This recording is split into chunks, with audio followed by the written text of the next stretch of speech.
Hello, hello, hello, and welcome back to the Awakening Philosophy Podcast. My name is Jed. We did a lot of work yesterday. Good work.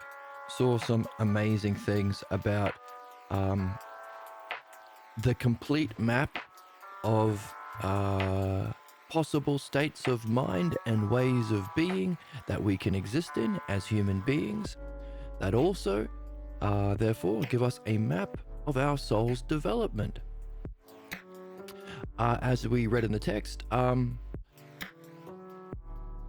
look at it right now.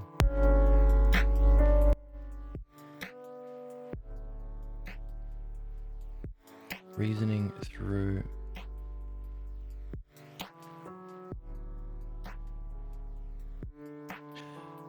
the conflict that we face as human beings within our society is that, going back to the text, when a new idea, actually, let's read this whole part.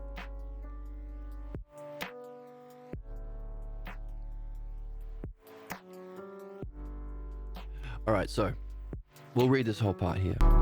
It's important.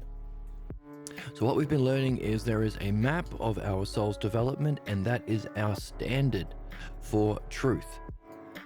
We live in a society where we are ruled by injustice because, well, first of all, we don't recognize that that is our standard. We'll read the text that will explain to us that there are two things we have to face as human beings alive. We have to face our loyalty to our beliefs that we pick up from childhood. The root beliefs are called pathologos, sick reasoning, that blocks us from our development of reasoning or logos. So we carry blocks to our development called the pathologos, and it's our learning of the logos to understand the intelligibility of our world through understanding that we are here to do. Let's turn down the music a little bit. So that's the human condition, to purify the old and perfect the new. Our society is currently run by those who are loyal to their old, ignorant, harmful beliefs. So the human condition involves not just apprehending truth, but realizing that for humans to apprehend truth, we have to go through our human condition. So it's truth and humanness we have to deal with. That human condition is expressed by our negative reaction to new truth and understanding. When we're introduced to a new truth, we go through stages of interpretation. And that the actions that we perform to block new truth, so that we're only interpreting, we can also understand. So if there are 5 stages of our soul's development, from our ignorance to our excellence, from our problems, from our savage nature to our sage nature, we can also recognize there are 5 stages of interpretation as we go through those stages. So instead of just accepting this new understanding, accepting this new insight, we will try and interpret. Interpreting means to add things that isn't there and leave out things that are. So that's how our old beliefs we carry prevent our development, by projecting shit that isn't there. So we're just reacting to our old beliefs again, keeping us in a loop, or leaving out what is there. So blinding us to see what we need to see for our development. So that's our journey. To learn to understand without interpretation. If we do so, we can climb the ladder of our development. And we can understand that ladder in 5 stages. All of this is from the book. And all of this is even outlined prior to this book in the Parmenides, which is the instruction Socrates got in the dialectic from his philosophical teacher, Parmenides.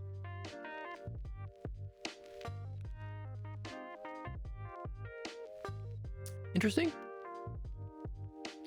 5 stages that we can move through well, but only if we recognize that as we do move through them, we go through 5 stages of interpretation. Now, what we've been doing in reading this book with the kind of care and precision that we've been doing is practicing that very thing we're aiming for. We're trying to read what's there without interpretation. So there's that very purpose that we are here for as human beings. We're actually practicing in learning to read in a new way.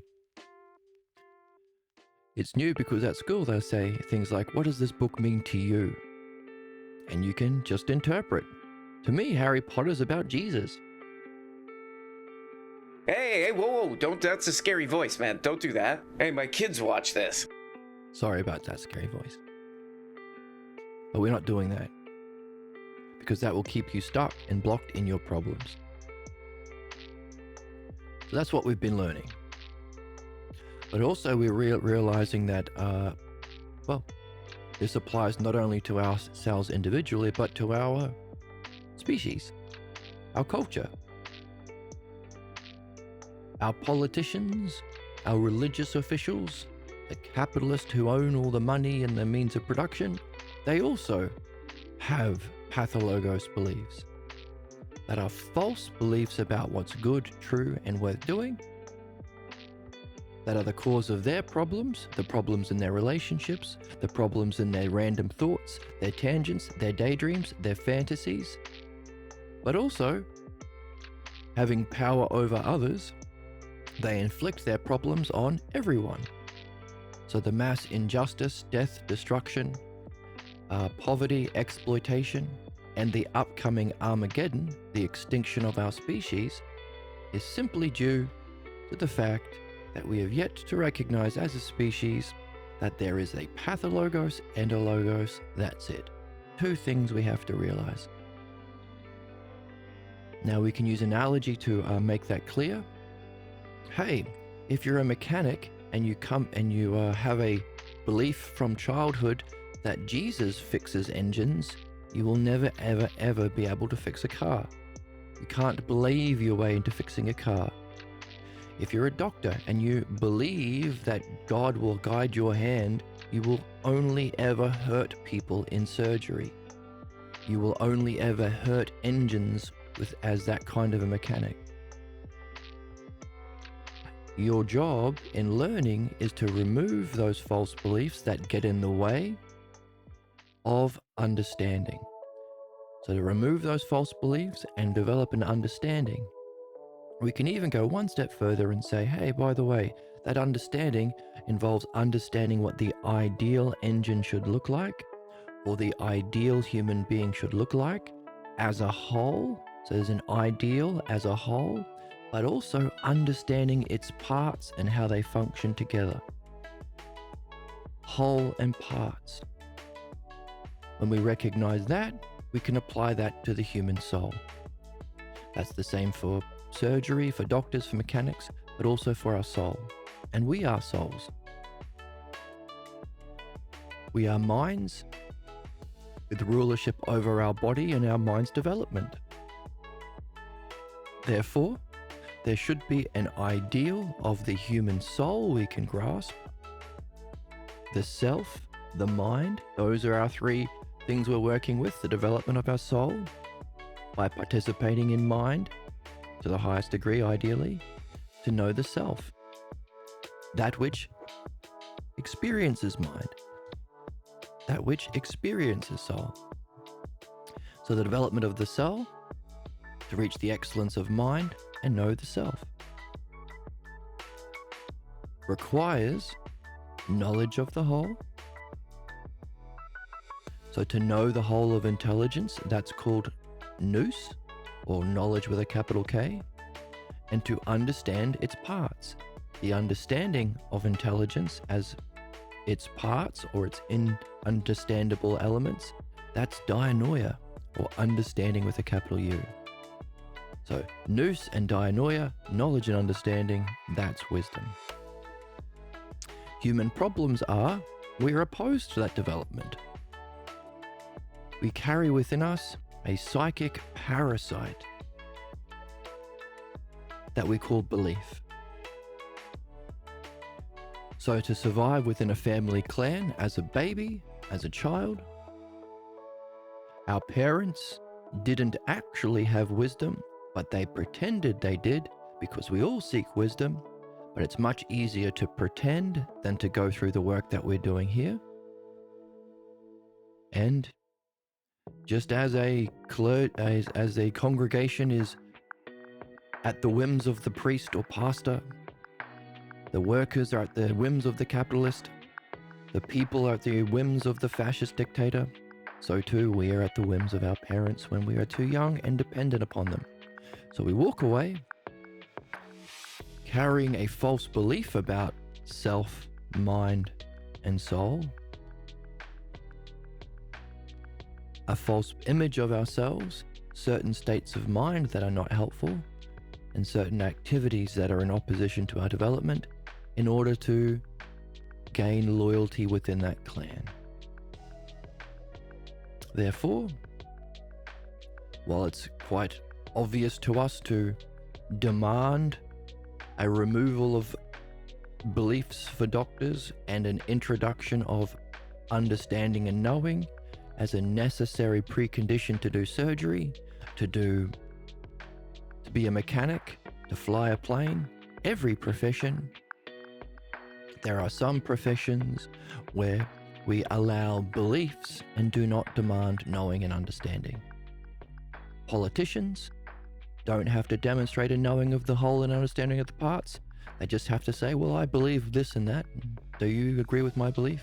Okay, let's kill people for fun, says the conservatives. Or the establishment left wing. There is no understanding. Let the conservatives kill people. Religion, same thing. I just believe in white Jesus, says the Mormons. I just believe in magic underpants. I just believe in Muhammad, Jesus, Allah, Zeus, whoever. Millions of different beliefs, all claiming to be the truth. Can't make sense, can it? Capitalists, the same thing. I just believe I'm a chosen person. I just believe I know how the world should be run, says Elon Musk. Do you know? Nope. So it's when we are ruled by our false beliefs called pathologos. We are stuck in our problems, repeating cycles of failure, pain, suffering. But if we recognize they are all messages about our pathologos that we are here to understand and remove, and you can't remove them by believing something else, no amount of positive self-talk can out-believe the other belief that you firmly hold without even knowing you hold. There comes a point where no matter what you do, you can't make progress. Because the cause of your problems are an unsuspected false belief that you're carrying from childhood that you don't even know because you identify with it. So as the Oracle says, personality maxing requires you to look inward on a deeper level, and it's harder to fix because then you have to make fundamental changes to who you are as a person, and it's because it feels like a much more core component of themselves that they don't want to change. Like it's like, well, then if I change this, who am I? So when we identify with it, we don't even realize we have it, and it makes it harder to character max. But that's what we're here for. The way we remove our problems or overcome our blocks is understanding. Understanding is therefore the art we are here to do. The only way of removing problems is through understanding.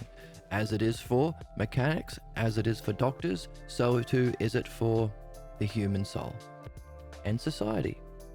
So, if we want to address the injustice within society, we have to develop the understanding of mind, soul, and self. That's called dianoia.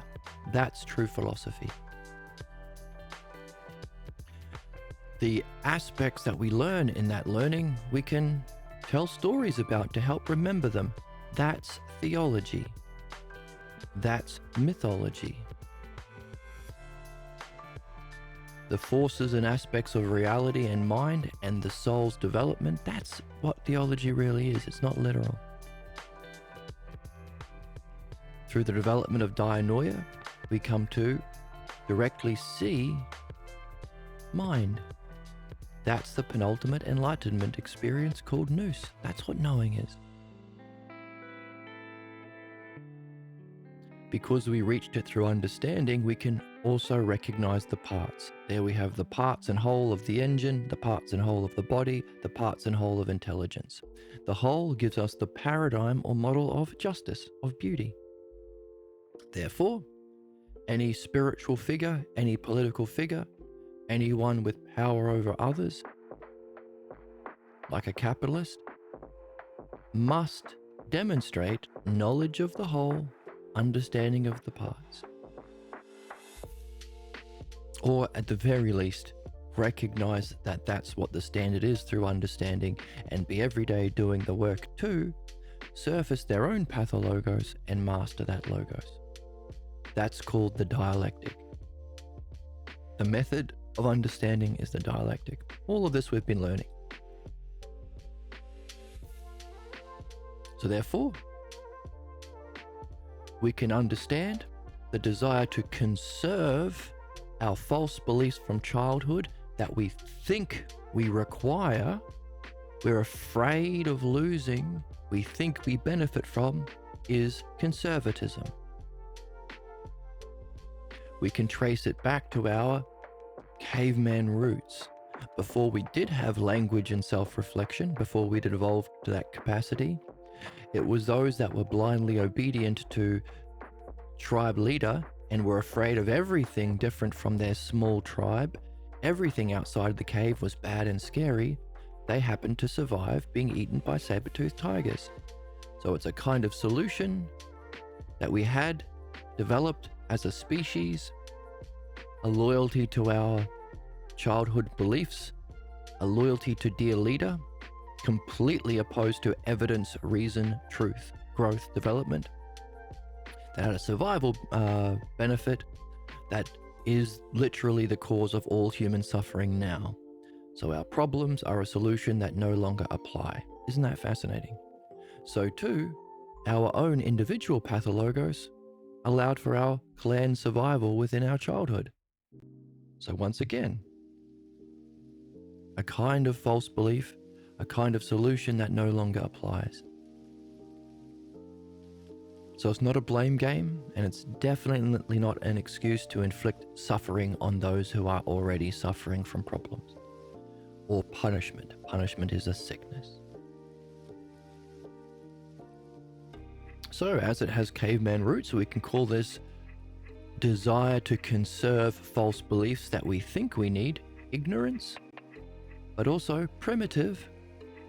And as it's afraid of everything different from the cave, savage. So that's conservatism. Conservatism isn't a political movement because it doesn't demonstrate knowledge of the whole, understanding of the parts, and it doesn't desire to benefit all those under their rulership. These are standards.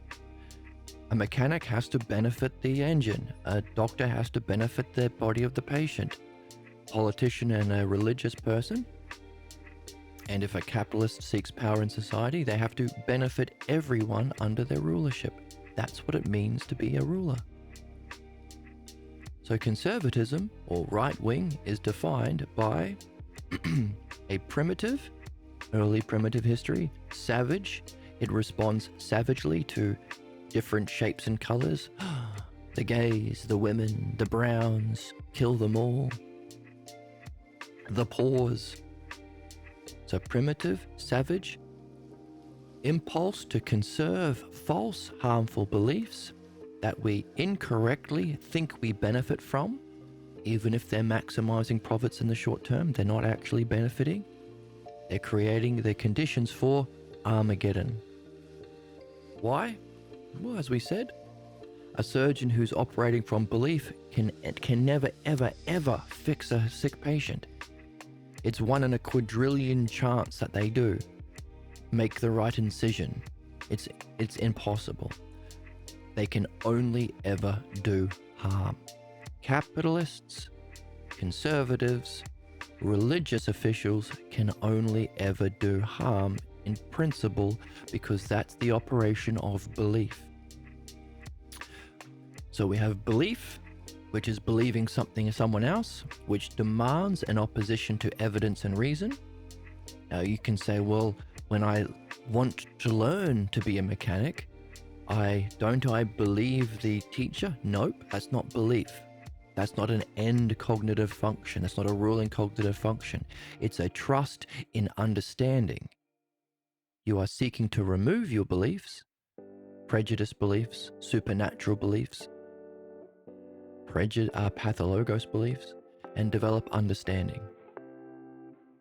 But there are certain beliefs that even understanding uses. 1 and 1 will be greater than, or 1 and 1 equals 2. The 2 will be greater than the parts. Or if A equals B, C equals B, then A will equal C. These are called axioms, prerequisites for science, for scientific understanding.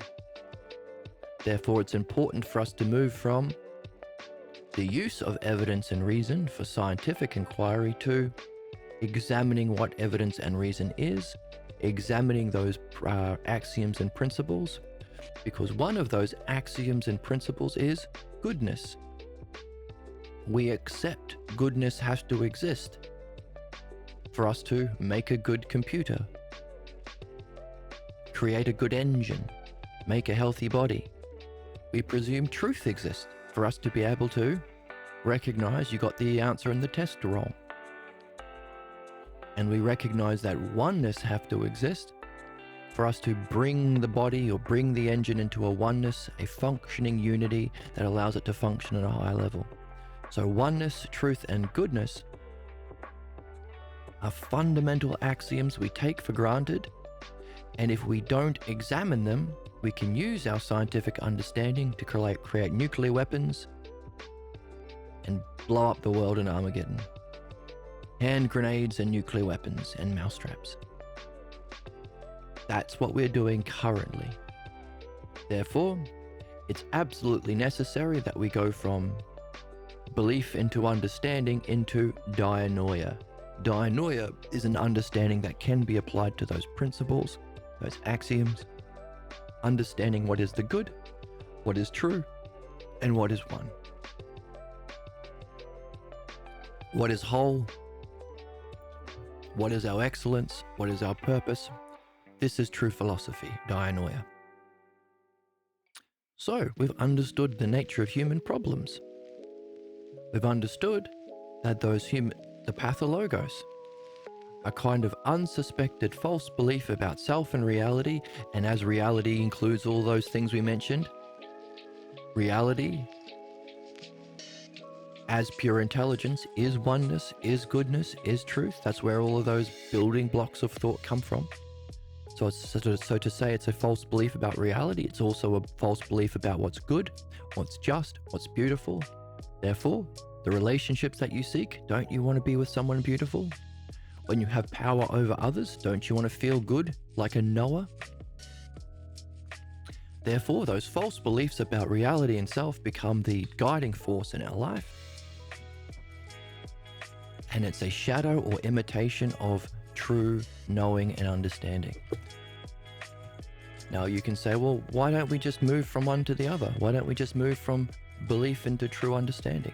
Isn't that something we do with mechanics and doctors and pilots and every profession except for politicians, religious, and capitalists? Why don't we just do that? Because human problems are characterized by an allegiance to belief. That's the conservatives. We hold on to our false beliefs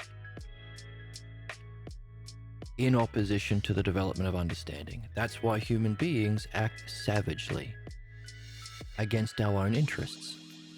That's why people say, I am a religious person, even though belief, religious belief, supernatural belief, prevents their own actual understanding, actual development, actual reaching of enlightenment, and actual fulfilling of their purpose. and actually solving problems. You can't pray away problems. But people will fight and kill in the name of religion, despite it being opposed to their benefit. MAGA, same thing. The conservatives actively harm the people because that's all they can do. And people will violently defend MAGA and cheer when a progressive person is upset at injustice. Haha, liberal tears. Concentration camps, Gestapo police, all of the stuff for the Nazis and the American conservatives and the MAGA. Genocide, same thing, happening right now. And yet people most attached to their pathologos will blindly support that in opposition to their own goodness, and the opposition to truth, and opposition to oneness. So, our fundamental pathologos beliefs are venerated. It's not just me who thinks that, it's God that thinks that. That's what religion is. That's why we accept its belief. It's one of the only things we allow for belief to rule.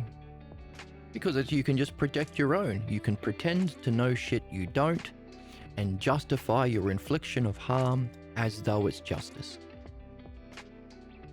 You can play out your savage imitation of knowing that your parents played out on you. Politicians, same thing. It's not me that says it, it's the Constitution, it's the Founding Fathers, it's the law. Capitalists, same thing. It's not just me who says I should abuse people, feed orphans into the orphan crushing machine for my quarterly profits. It's the free market. It's the invisible hand. So that's the nature of human problems. And here we see Socrates outlining it in the book.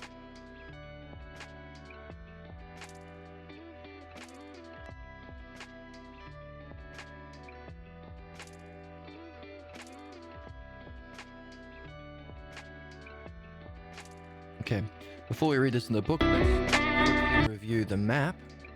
So what we've been doing is realizing that we can create a map for our development, our movement from the physical world of appearances, the world of becoming, into its cause, mind, intelligence, which exists eternally as being. Therefore, we can call that the model, which generates the copy, or the gods, because they eternally exist. The gods are a personification or a metaphor for those forces. And the movement from mind into the self, or the original cause, the original axiom, or the principle of principles, the first cause, God, the one, the good, and the true. The one self, the good self, or the true self, which then overflows to create goodness, oneness, and truth. So those are the 4 stages of movement, 3 stages of movement. Within each stage, you could say that there is a model and activity, or a model and copy, a whole and part. Our goal is to know the whole of mind, that a capacity is our ousia, the capacity for mind to turn around and know itself. That cognitive function is called knowing, or nous. To understand the parts, here is our whole and parts of bodies and engines. The whole of intelligence is nous, to recognize and understand its parts, dianoia. That's true understanding, that's philosophy. The capacity for reality to be understandable is the logos. That's what language is. All language uses the building blocks inherent in pure intelligence. Whole and part, where does that come from? A filing cabinet? Everything you've seen is a whole and part. Is same and different, is like and unlike something. So that's the inherent intelligibility of pure intelligence. That's called the logos. That's what we're here to master as human beings. We can recognize that as the 3rd stage of our development, 3rd hypothesis. While knowing the whole is the 2nd, applying that understanding to the whole to recognize even that must have a cause. That's our journey from the peak experience to seeing the self. Third, second, and first. But wisdom, if that's the knowing of the whole and understanding of the parts, the second and third hypothesis, has its own imitation in our physical world, people pretending to be knowers from physical appearance. That's ignorance. Belief is to believe someone else. That's what belief means. Based on not your own understanding or knowing, but the physical appearance of someone. They wear a funny hat. They wear an army thing with lots of badges. They wear a big pope hat. They have those Jewish tassels. They wear a red tie and have an American flag on it. These are all appeals to image thinking. So while understanding is to activity based on the parts inherent to pure intelligence, so too image thinking is what people use and respond to as the parts and their activity in their life. That's the fifth hypothesis. The fifth hypothesis is an activity in opposition to wisdom. That's why we're in our problems. The source of our images, just like the source of understanding is knowing, the source of our image thinking shapes and colors people. You're a brown, you're bad. You're a woman, you're bad, is our beliefs. So beliefs is a imitation of knowing that we think we benefited from because we did, because it allowed our survival as cavemen before we had language and reflection, logos and ousia. Just as in our childhood, so too before we had a mastery of language and the ability to properly self-reflect, we benefited by just believing the horse shit from whatever your parents were saying. Now, it might be hard to say with your parents, but imagine every other parent you've ever met. Haven't they been full of shit? You ever seen them talk to their kids as if they know stuff and you're like, hang on, that's not true. That's a terrible thing to say. Every parent, you'll see this. Every single one. It's part of the human condition. It's difficult to see your own. Because that's the work we have to do. That's the allegiance you have to your own. So, while wisdom is the second and third hypothesis, ignorance is belief and image thinking. That's the fourth and fifth. Therefore, in 5 stages, we can understand the cause of all human problems, our opposition to our purpose. Now, keep in mind, the third hypothesis is in the middle of these 5. Understanding allows you to understand through the reading that we're doing the dialectic. The dialectic can be applied to your problems that you experience, fifth hypothesis, to surface your unsuspecting beliefs, fourth hypothesis, and free yourself from them. That's how we solve problems, purification. Third hypothesis can also be applied to perfecting of the third hypothesis, perfecting your understanding by understanding the second. That's what it is. But also it prepares you to have that as a vision. So it's also a yoga or a spiritual method, allowing your openness to the second. After having that, well, not necessarily after, but if you can reflect on that peak experience with understanding to recognize that it has to have a cause. This is why understanding is necessary. You can't do this with experience alone because the cause of experience has to, in principle, be beyond experience. So understanding is necessary in the spiritual development, in the spiritual tradition.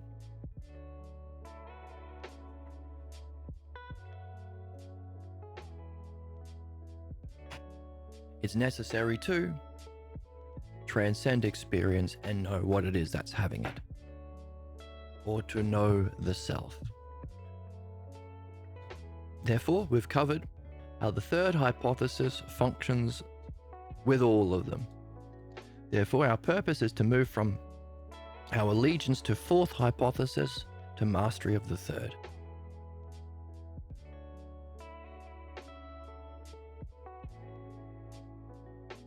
And that's what we looked at last time. Last episode, we looked at how we can participate in all of them in a good way.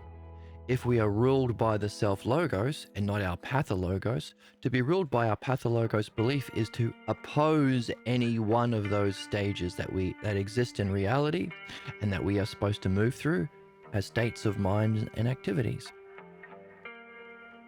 But if we're not opposed to it and we are following the self-logos, the logos of the self, let's write that on the board.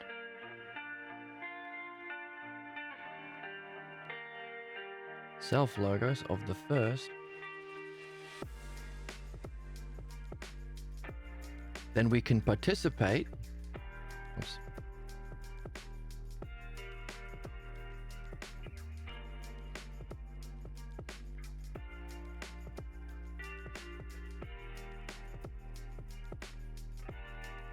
We can participate with our problems.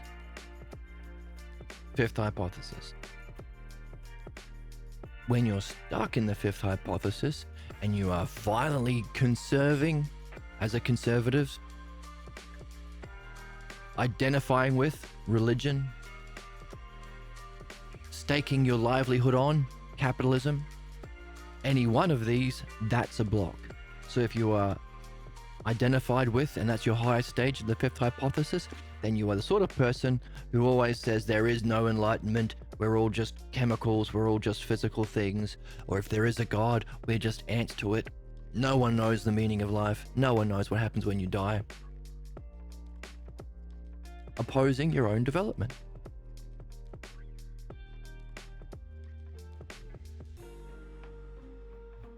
But if you are addressing it as the self-logos, you recognize any time you do that. So the thing with conservatism, religion, capitalism, but also every single person's identity of self, character maxing. Personality maxing requires you to look inward. Personality maxing is that opposition to spirituality becomes your whole thing, becomes your whole way of being, becomes your whole personality. We are supposed to recognize when we oppose our understanding or oppose our development as a problem. You recognize you've got a problem, I'm opposed to my development, now I can have a dialectic talk, a philosophical midwifery talk. Therefore, the way we're supposed to address our images and our opposition to our benefit is to reflect on our problems.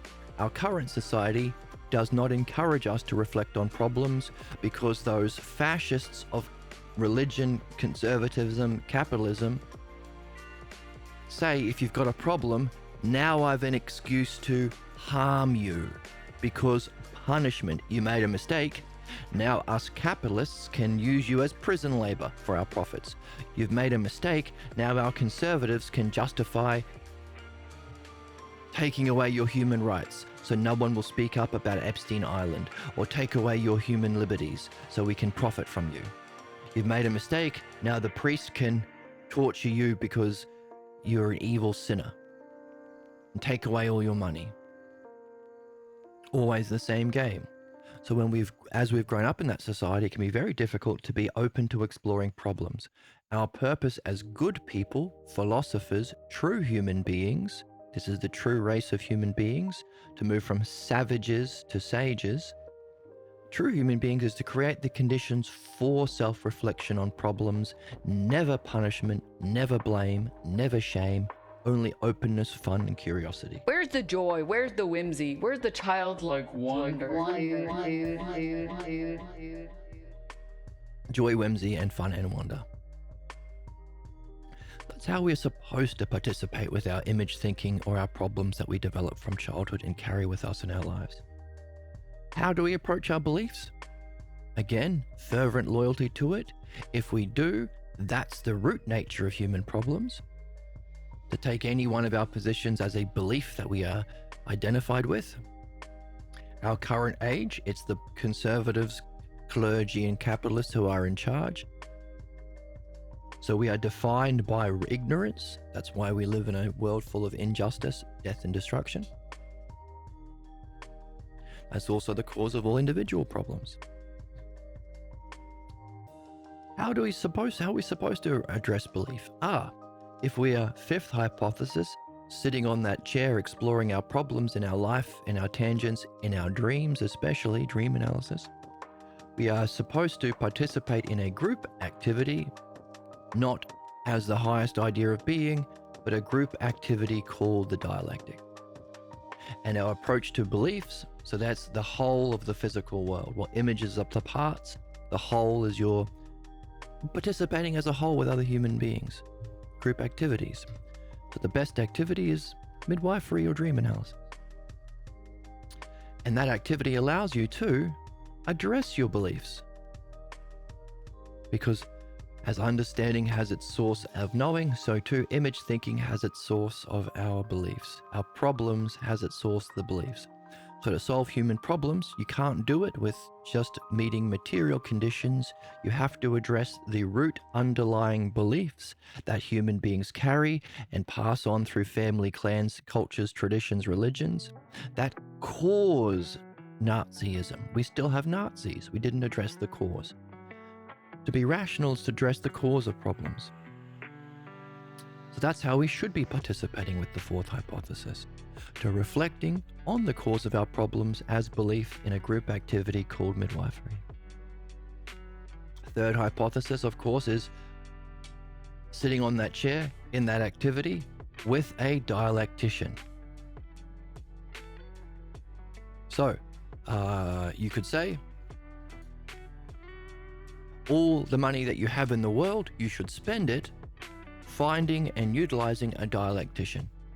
You can't take that money with you, but it's only by functioning with a dialectician do you have the possibility of ending your problems and reaching your excellence for this life and in your reincarnations. You can't take your money with you, but you can take your purification of your ignorance and the perfection of your wisdom. To do that, as we're saying, you need the third hypothesis. That's called a dialectician. That's also our ideal functioning. Spend all the money you have finding a dialectician and getting on a chair with him, or buying him a coffee, or her, as Socrates did with his female teacher, Diotima. So that's the third hypothesis. By the way, the dialectician looks to the ideal model.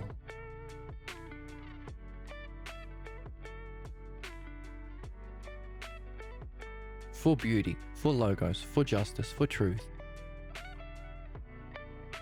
Just as the doctor looks to the ideal model of the body and the mechanic to the ideal model, so that's how we participate as the second hypothesis. Notice, if you think that the second hypothesis is the end, is your personality, is the self, is the highest stage, then it becomes ignorance. It becomes your false belief, fourth hypothesis, and will function to prevent your development, fifth hypothesis. So we're talking about how we're supposed to be in these stages, but you could also recognize them as problem stages if you're stuck there. So, the name for those who think the second hypothesis, peak experience of an out-of-body intelligence of pure being, is the ultimate, is the encounter with self, turning that second hypothesis into a fourth hypothesis, pathologos belief, causing them to function in an aggressive way or a hostile way to their development. That's called a Taoist. That's what Taoism is. By the way, that's where Jesus is in the book. Not the Jesus of Paul, who seeks to venerate his own beliefs to oppress people because he liked to murder and enslave. He was a tyrant. Modern Christians quote Paul. The Armageddon thing is all about Paul. It's supposed to have happened in Paul's lifetime as well. So it's absurd that in 2026 we have these people trying to end the world to bring in Armageddon if it was supposed to happen 2,000 years ago and didn't. But Jesus is having that experience, thinks that it's the end, and when Socrates, third hypothesis, reflects on it, he hits his fourth hypothesis block. So it's just a model, not just a model, it's the model of self. Therefore, both you on the chair, the dialectician, and the model are ultimately seeking the true self. First hypothesis.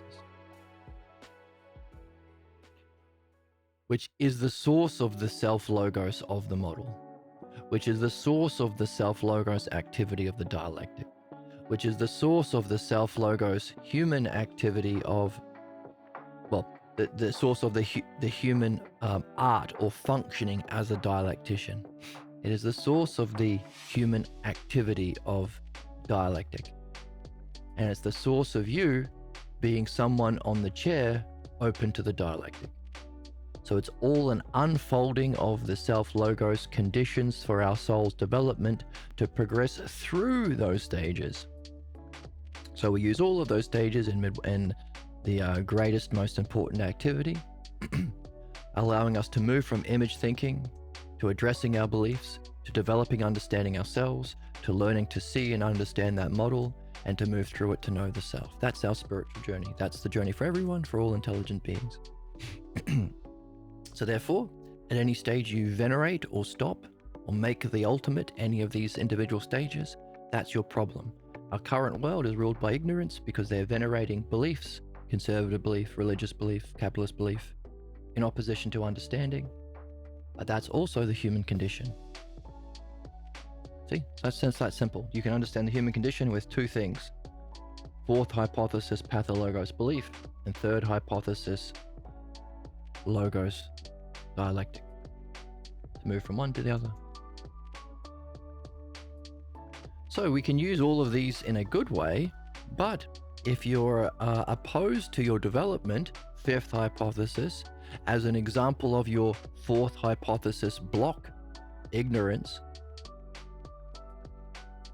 we could understand, so if those 5 things are the things we're supposed to use, you can understand a block to human development as an opposition to any one of them. We just talked about a Taoist up here, opposed to the self, or opposed to understanding. So whether you're opposed to there being physical parts and a meaningful activity in addressing problems, that's the ninth hypothesis, nihilism. So the flavors of false belief and opposition, the flavors of ignorance, we can recognize as these negative hypotheses. I don't even think there are parts in the physical world. There's no meaningful activity, nihilist. Eighth hypothesis. Well, I do accept that there are parts, but there are only parts. We're all just chemicals. There are no meaningful wholes. There's no meaningful model. There is no whole of excellence. There's no whole of justice. There's no whole of truth. And there's also no whole of problems. Materialism. Reductionism. Eighth hypothesis. Seventh, you've crossed the line from physical to mind.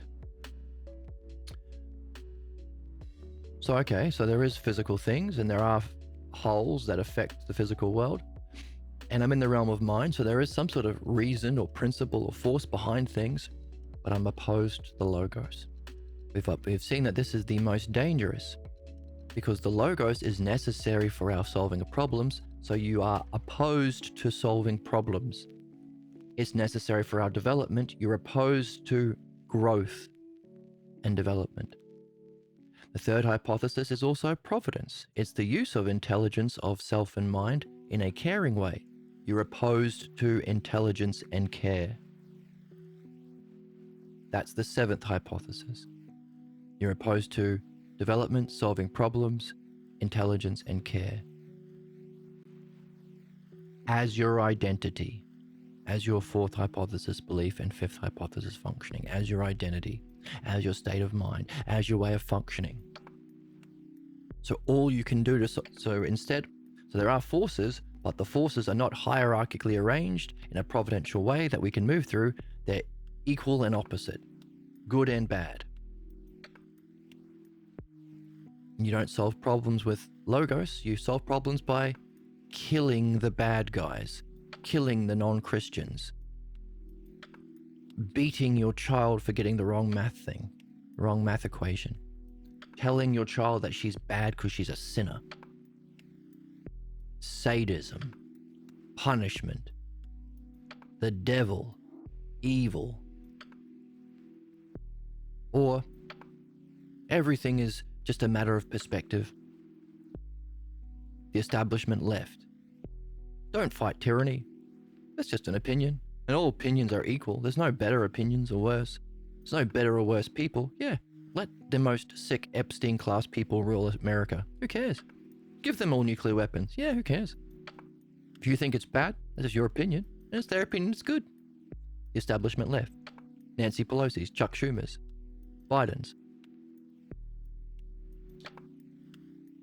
Everything is relative to personal opinion. Everything is a hot and cold. It's all dog eat dog. To win, you must have losers. To solve problems, you must find someone to punish. That's justice. Lock him up. Kill him. Torture him. That's how we solve problems. It is the most common thought or sick belief in our current society. It can also be traced all the way back to Zoroaster, an old philosopher. So sometimes people call that Zoroastrian thought. World is a fundamental battleground between two equal and opposing forces of good and evil. It's the most common, it's the most dangerous, it's the most sadistic. But keep in mind, these are states of mind you can move in and out of. So someone might think that sometimes, oh yes, punish the evildoers, but don't punish people who make math problems wrong. Or don't punish criminals who are just trying to meet their material conditions. That's just understand the cause of their problems. It's that we live in an oppressive capitalist system that makes it impossible to meet your housing and food needs we all fucking need. So instead of putting people in prison for doing crimes to meet their material needs, how about we take the billions of dollars away from these Epstein fucks and give housing for everyone, give food for everyone, give healthcare for everyone. But those Epstein fucks, they are doing the most cruelty, the most genocide, the most torture, the most inhumane things. Lock them up forever. Torture them to death. So someone who isn't usually in the seventh hypothesis might dip in every now and again because they're states of mind we can move through.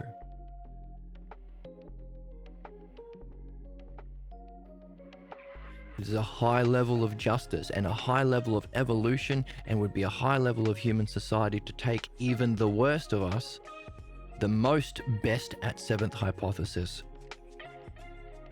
and create the conditions for their participation in dialectical learning. That's the ideal standard, of course. That's the book. Jesus, someone with the spiritual power of a second hypothesis peak experience, and with all of the followers in belief, is claiming that's the fundamental nature of reality. So this book, this masterpiece book, has the highest possible, perhaps highest standard of dialectic. Someone who is completely identified with the seventh hypothesis as his pathologos problem, and Socrates is trying to talk with him. So that would be, how do we use the dialectic to talk to the worst of us? Sixth hypothesis. So all of these are flavors of fourth hypothesis belief. If you identify with them, what's that called? The pathologos.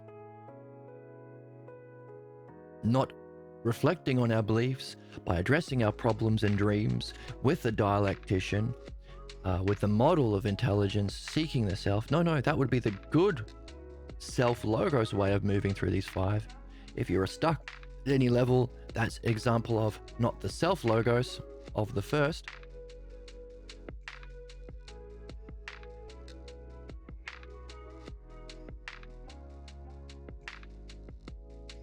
but the pathologos of the 10. So, the 6th hypothesis, you're okay with physical things in the physical world, so you're not a 9th, you're not a nihilist. You're okay with there being wholes you can participate in. Wholes of excellence, wholes of beauty, wholes of activities that you can do, like dialectic and dream analysis. So you're not a materialist or reductionist of the 8th. You're even okay with reason, understanding, evidence, research, the use of principles, universal principles. Not just a principle for the rich and slavery for the poor, but universal principles applied universally to universally benefit the standard of politics. So you're okay with that. So you're not in the 7th. We should just murder all the non-whites or people different from my tradition or family. Like the 7th, the worst people, the worst kind of problem.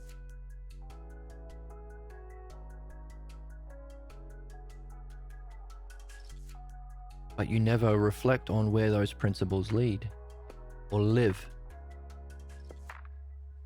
Where they lead or where they live. Your standard of a healthy relationship isn't the 2nd.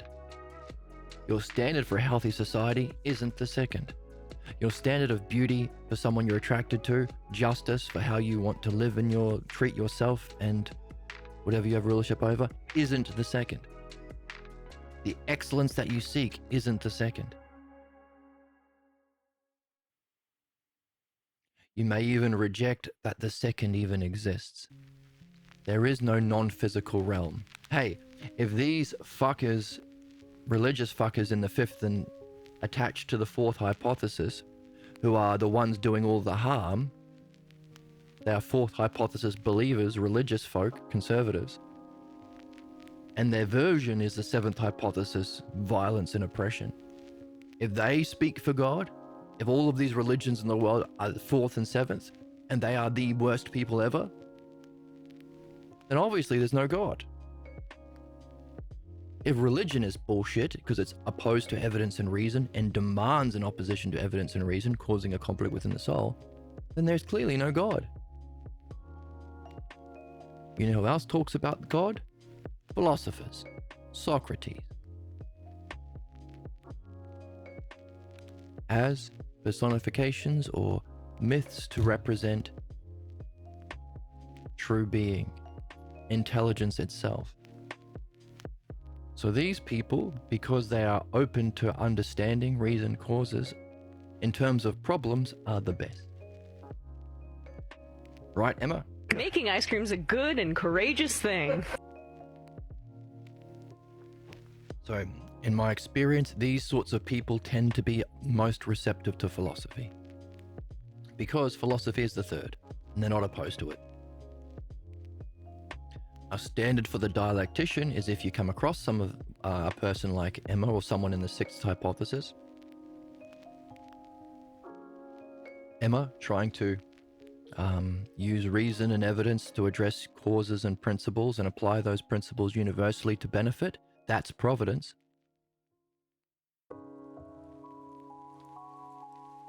If you meet such a person, so socialist is a good way of saying that. Can you lead them through a dialectic to help them realize that their own position, the rejection of an absolute truth, presumes an absolute truth? And a spammer. Worse than slop. Sludge. That's you, spammer. They're ruining the internet with all this trash. You're ruining the internet with the truth. It's sad. And I'm sad for you. I'm sad for This guy has found something beyond slop. You've found something beyond slop. You piece of shit is a robot. And you're a robot. Like, literally, suck my dick, dude. Oh my goodness. Yeah, you wish, spammer.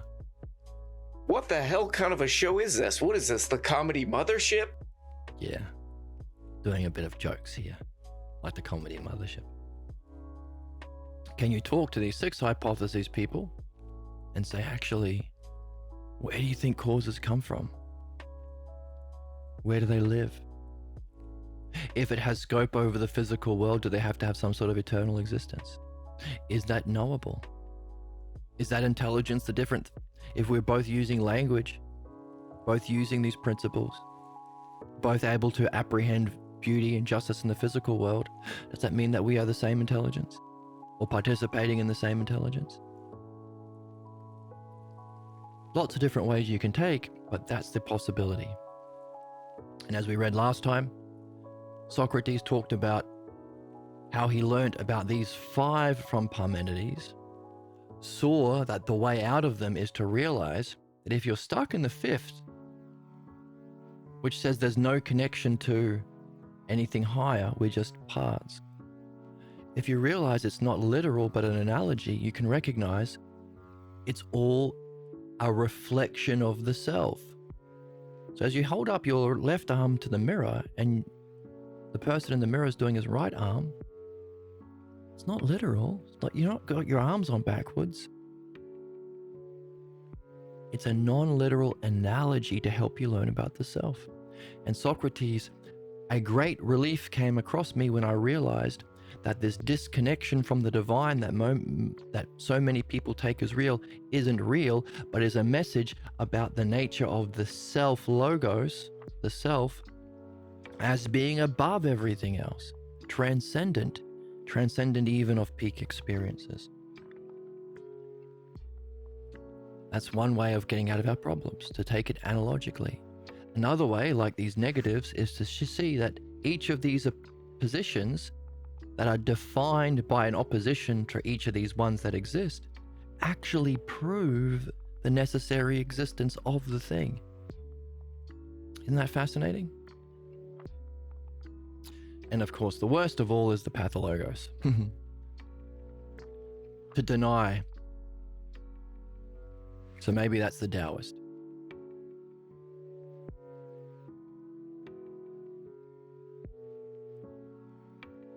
Yes, there's a second hypothesis, but there's nothing beyond it. 10th hypothesis. And that gives rise to the trope we see in anime of the enlightened person, second, still having their problems. There are 2 things we have to do, therefore, by definition: progress through the logos and purify the pathologos. So that trope is there is a wise person who also has their problems, so they can never reach the final stage. Naruto's teacher, Tsunade, has a gambling problem. She can become Hokage, but she can never become the chosen one. She can never become the king of the pirates. She can never be the one self. Jiraiya, another great Jonin, but can never be Naruto. Gambling problem. Kakashi, pervy problem. Therefore, we've introduced a 10th hypothesis that Parmenides left out. We're not going to get into why Plato might not have been able to write about that one, or why Parmenides didn't include it. But we can see there is a place which meets the condition for the 5 stages in the map. As these are all self-logos reflections through reality, and our ways through them is to look at them analogically. So, in principle, Socrates said the 5th was actually a message about the self being transcendent, not literal, the self-talk saying, I can never reach enlightenment. So too, the problems or image thinkings that we have, the negative self-talk, the dramas in our relationships, the dramas in our life, the dramas in our dreams, are also not literal. They are messages about your problems that you can, messages about your pathologos and about your logos. So analogy and dialectic is the method.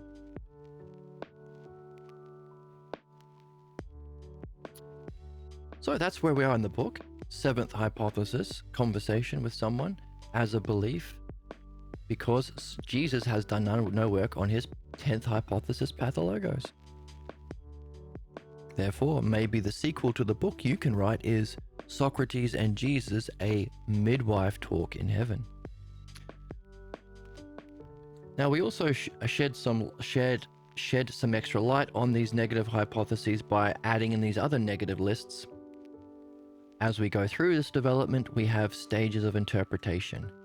Fifth interpretation, we just reject the new truth and interject or stay loyal to our old.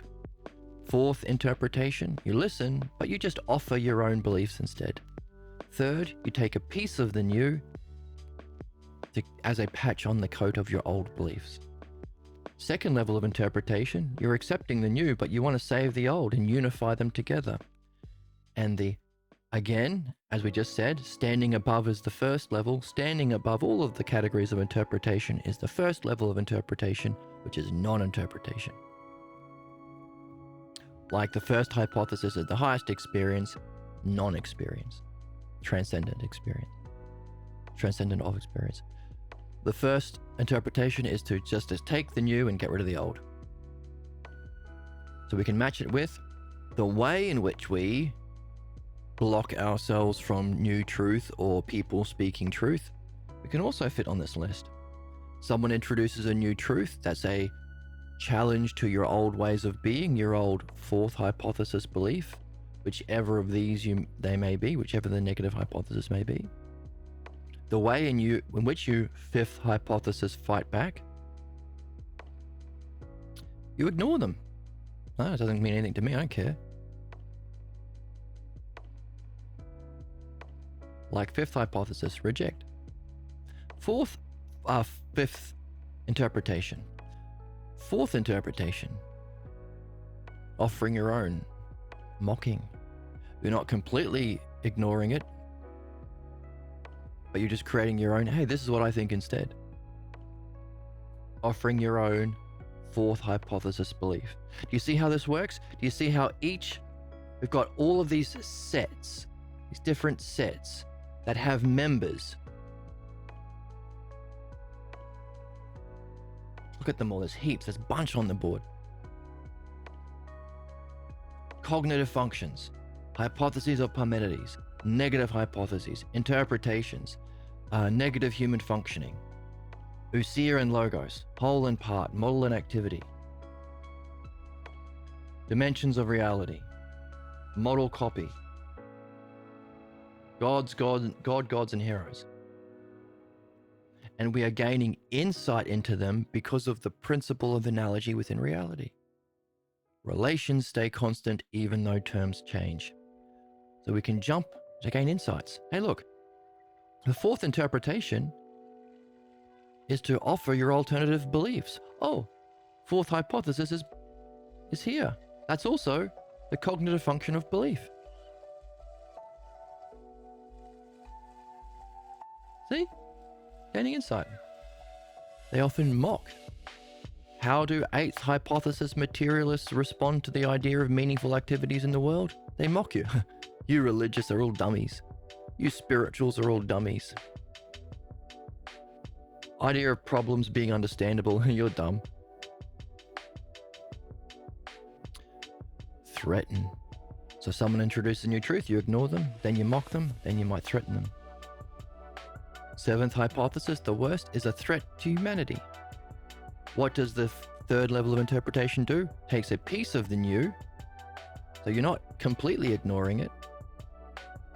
Just as seventh hypothesis take a piece of reason, a piece of there being forces, enough to say yes, and those forces are God and the devil, good and evil, blowing up the bad guys.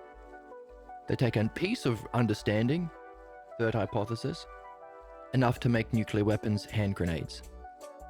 They take a piece of understanding human problems, belief, enough to exploit the religious for the MAGA, exploit the Jews for Netanyahu. They don't believe in that shit. No fucking way. But they can exploit the religious. That's why seventh is the worst condition of man. They take a piece enough to threaten, exploit even our individuals and even our species. Second level of interpretation. Taking the new and the old and trying to keep them together. So we talked about these being the best people because they're open to the third. which is good head and good heart, because that's providence, intelligent care, head, heart. So one difficulty that a sixth hypothesis person might have is, I like the idea of understanding. I like the idea of universal causes. I like the idea of universal principles. I like the idea of solving problems even. But I don't want to be mean and say all beliefs are a problem. What about nice Auntie Betty down the street? Yes, she has 84 crosses in her living room, which is a bit weird. But she's never had power over anyone. Except maybe her daughter who she fucked up. But shouldn't we let her just have her... Doesn't it give her hope? Betty's too stupid to know the truth. Instead of giving her true mythology that actually helps her, can't we just lie to her and give her harmful shit that hurts her? Because she loves it? Because she's got Stockholm Syndrome? So those people, they don't want to do harm. And they look at these seventh hypothesis people who say, you've got a religion different than mine, it's an excuse to kill you. And if they carry that still because they haven't done midwifery, they haven't addressed their own false images of knowing, if they still think that that's a standard of being a teacher or a politician or a ruler, then they won't want to tell the truth about all beliefs being harmful. Because they think that, oh, all of the teachers I've grown up with, when they say that, they use it as an excuse to do harm. That's not the model of excellence. A doctor doesn't find a patient with a broken arm. Broken arm, I'm gonna clip chimp you and I'm gonna beat you up for making a mistake. They never, ever, ever do that. But because these six hypothesis people had a parent who did do that, whether they like it or not, they want to save beliefs of some kind. That's their problem. They try and unify the old and the new.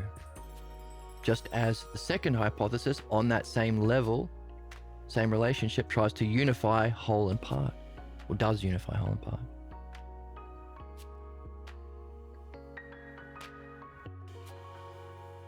We're not recognizing that all people's beloved beliefs are causing them harm to hurt them further.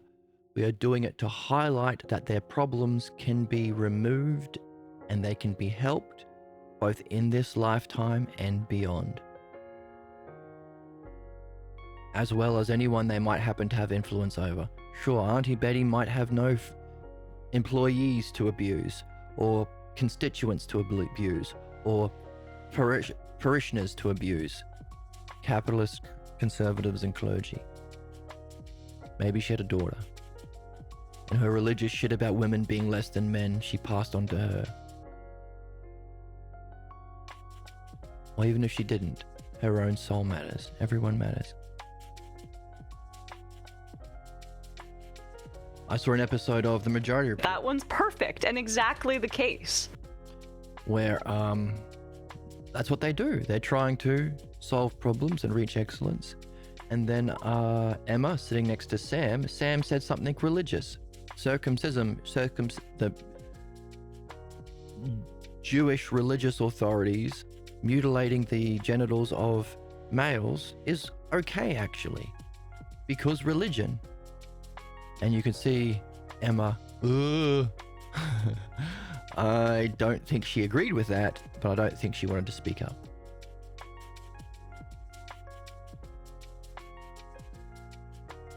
Understandable. We still live under capitalism. She still has to get Sam to sign her paychecks. Otherwise she goes homeless. And even though she's telling the truth, Sam will go through these levels of interpretation and will ignore her, mock her, threaten her, kick her off the team, and worst case scenarios, kill her. Most likely, fired, exile. So, in opposition to there being a universal truth of knowing, apprehended and understanding, and recognizing the different cognitive function of belief is its imitation and therefore less harmful, distorted, and the source of problems. The opposition to the second hypothesis as a model. And they try and, second interpretation, keep the old in the new. I like understanding, but we're not going to ban religion. Who said anything about ban? How about tell the truth? How about benefit the people raised in cults? Even the funny ones like Mormons who wear magic underpants and do so. Gooners. Bunch of Some gooners. goons and some gooners and some weirdos. Some goons and gooners Goon, and goon, weirdos. goon, goon, goon, goon. Goon, goon, goon, goon. Die mad about it, bitch. You can be a gooner. Because you can be a gooner. Finally, we mentioned already people who are not opposed to the second, but opposed to reaching the self. Every single person who hasn't completed that philosophical midwifery participation in these 5 is carrying a pathologo self, which in some way they carried with them from their previous lifetimes and reincarnation. So even the most enlightened people will have a issue with realizing there's something even beyond that. And that's what Jesus is having right now in the book. The 10th hypothesis is the pathologos, the opposition to there being a root cause even to the paradigm, an experiencer even of the greatest experience, a cause even of the causes, a principle even of the principles, an axiom even of the axiom, an awareness of awareness itself. You, as what is aware, is the highest term and the cause of everything we can experience in the realm of intelligence and physical. Can you see how any idea of yourself that diminishes yourself even a little cannot stand that idea? To say you are higher even than God, higher than the gods, and any idea of God that isn't you, the self, the true self, the one self, the good self, is less. Therefore, in principle, any idea of self or image of self is going to block you. Why? If it's an image, it's 5th hypothesis. If it's an experience, it's anything from the 5th to the 2nd. So the self is beyond images, it's beyond belief, it's not an object of belief, it's beyond even experience. Can't be diminished. So anyone who tells you you're this or that, you can laugh at them.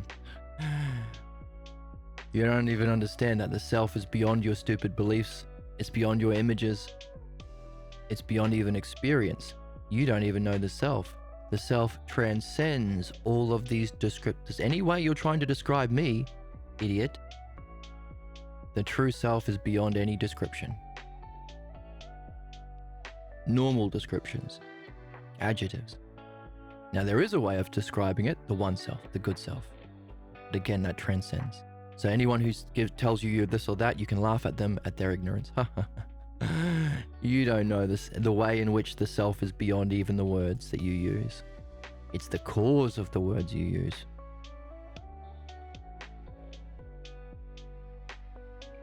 Therefore, in principle, we have to complete our work in midwifery to remove the pathologos self to be open to knowing the self. Therefore, we've brought together our negative human functionings in a set with our interpretations that we respond to truth with, the kinds of blocks we have, the negative hypotheses, the 5 stages that we can move through, or if we're attached to, they become one of these 5 other problems, how they relate to our cognitive functions, knowing, understanding, nous dianoia, belief and image thinking, and the mysterious question that we are carrying, what kind of knowing is the knowing of the self? That's our mystery, that's the quest we're on. How it relates to our capacity for self-reflection, ousia, and understanding logos, and its imitation, a fake ousia, a fake model of justice, a fake model of knowing, a fake model of beauty, motivates the souls of those who have not gone through midwifery, and a fake amount of language. They are blocked, therefore, from true mastery of the Logos, but they have enough Logos to live, enough Logos to be a member of the tribe. Some more than others, of course. How it relates to whole and part, model and activity. How it relates to the levels of reality, physical, mind, and self. How it relates to the principles of model copy and the principle of model and copy. And how it relates to God, the gods, and the heroes. Bringing everything together to understand the nature of the conversation that's being had. Jesus,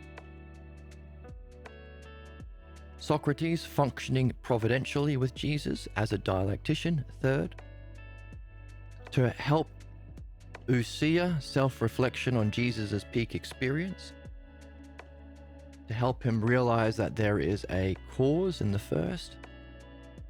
But of course, this is a new truth, so Jesus is going to go through these 5 stages of interpretation, reject it, offer his own beliefs, take a piece, try and keep his old and new until he's finally open to changing. He is going to go through these 5 ways of being a little bitch, ignoring it, mocking it, threatening him, trying to kick him out, or even killing Socrates. Let's hope he doesn't get to that. Because he's being triggered, so therefore he is reverting to his 4th hypothesis, ignorance of belief. That is the model that causes the activity of his 5th hypothesis, sad face, rejection. Opening up our understanding of why he's being a dick in these 5, why he's not listening or he's rejecting even conclusions he's already made. He's going through these 5 human stages of interpretation, responding to new truth. And we are looking at these 5 negative hypotheses to see what flavor of his problem he has, what flavor of pathologos self-identification he's have, and it happens to be the worst, 7th. We've happened to see in doing so also the nature of the saddest state of mind you can be in, the 9th. Nothing is real. Doomer, black pill, lonely, depressed. 9th hypothesis. There's not even parts of the physical world. Parts of the physical world, no. Activities that are meaningful, no.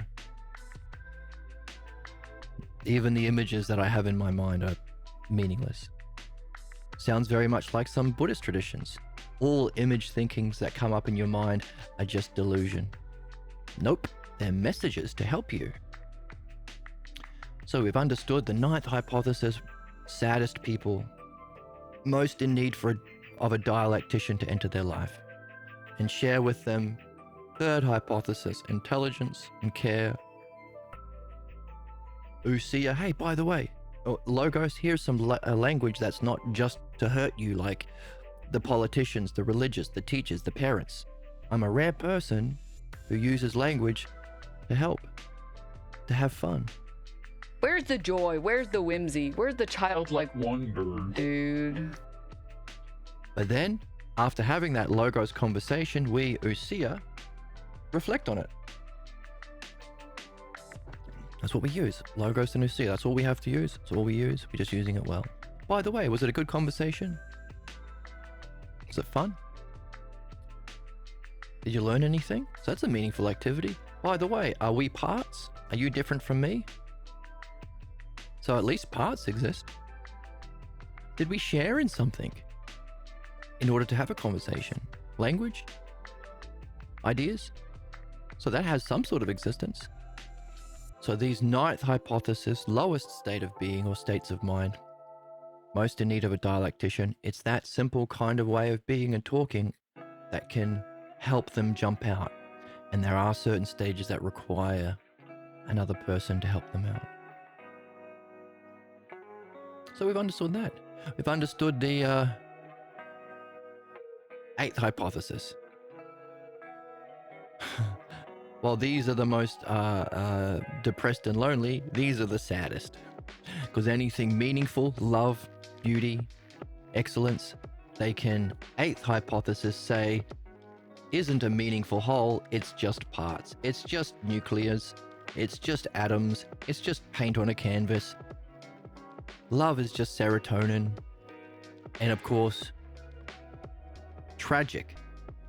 So those are the most tragic. While the ninth, the nihilists are the most sad and pathetic, most vulnerable, most sad.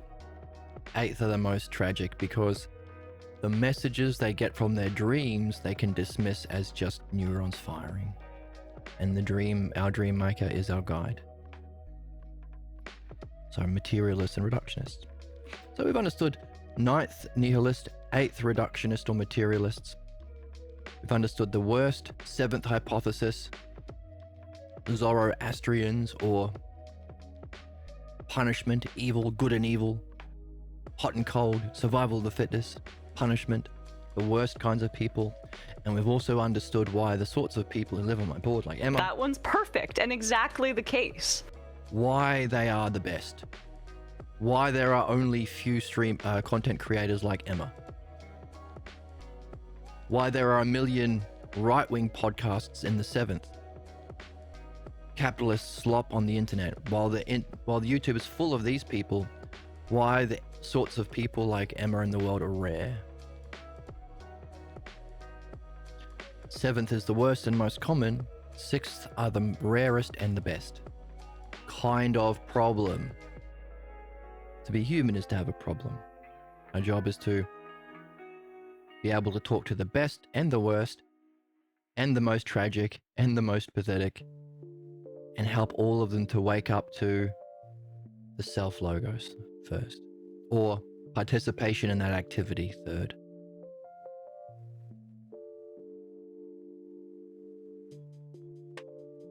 To do so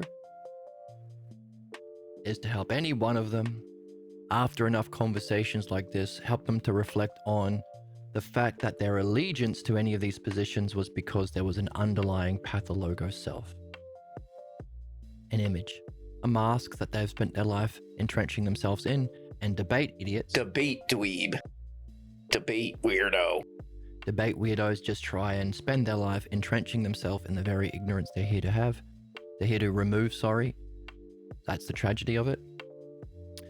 If they're open to the pathologos idea of self, that's fantastic.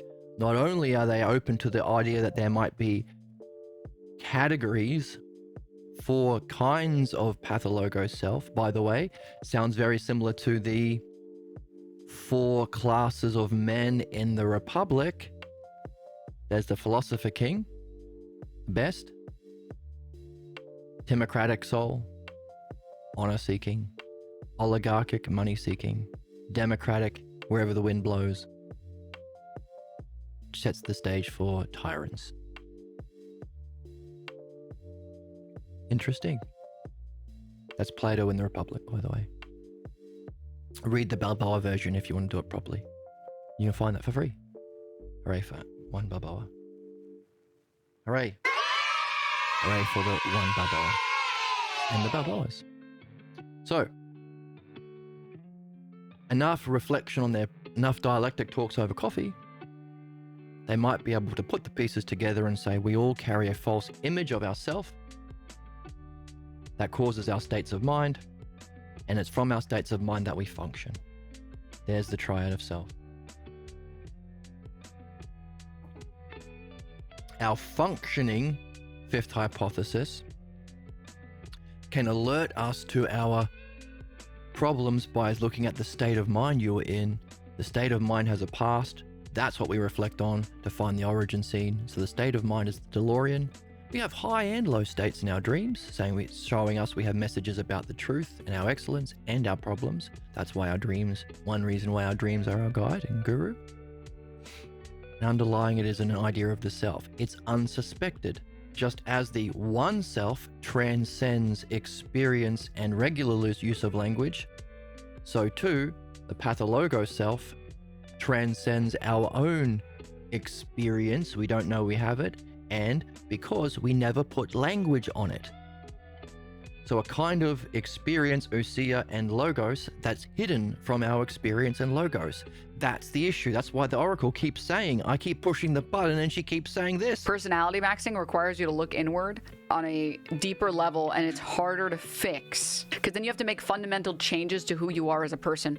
And it's because it feels like a much more core component of themselves that they don't want to change. Like, it's like, well, then if I change this, who has?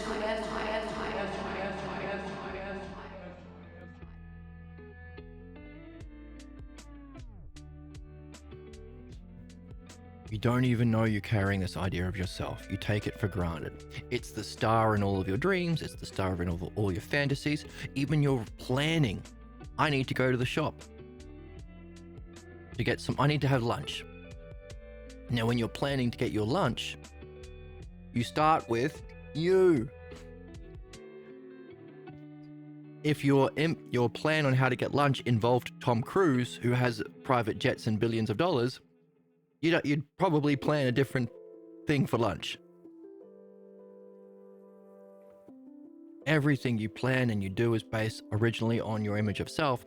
That's why in meditation or any activity, this is meditation, any activity you do, if you're finding a problem or you notice you've gone on a tangent or a distracting you from what you're doing, pause, trace it back. What was the first image? Because it's all, as Socrates pointed out, it's all a message about the self. If it's a tangent, it's a message about the idea of yourself. And if you recognize that, you don't have to play out the whole drama. Go back to the start. What's the image of yourself? When you learn the message, the calls stop coming. You can put the phone down. In other words, our problems, ignorance, 4th and 5th, are messages about our pathologo self, 10th, and its varieties in the negative hypotheses. But once you've seen it, you don't need to pay attention. It becomes boring. Fuck. It's great because it's stupid, but it Can't you just engage with anything in a way that's like me? That's anti-feminist in some way. That's weird that you think that. It's weird, but it's true. Cool as a cuke.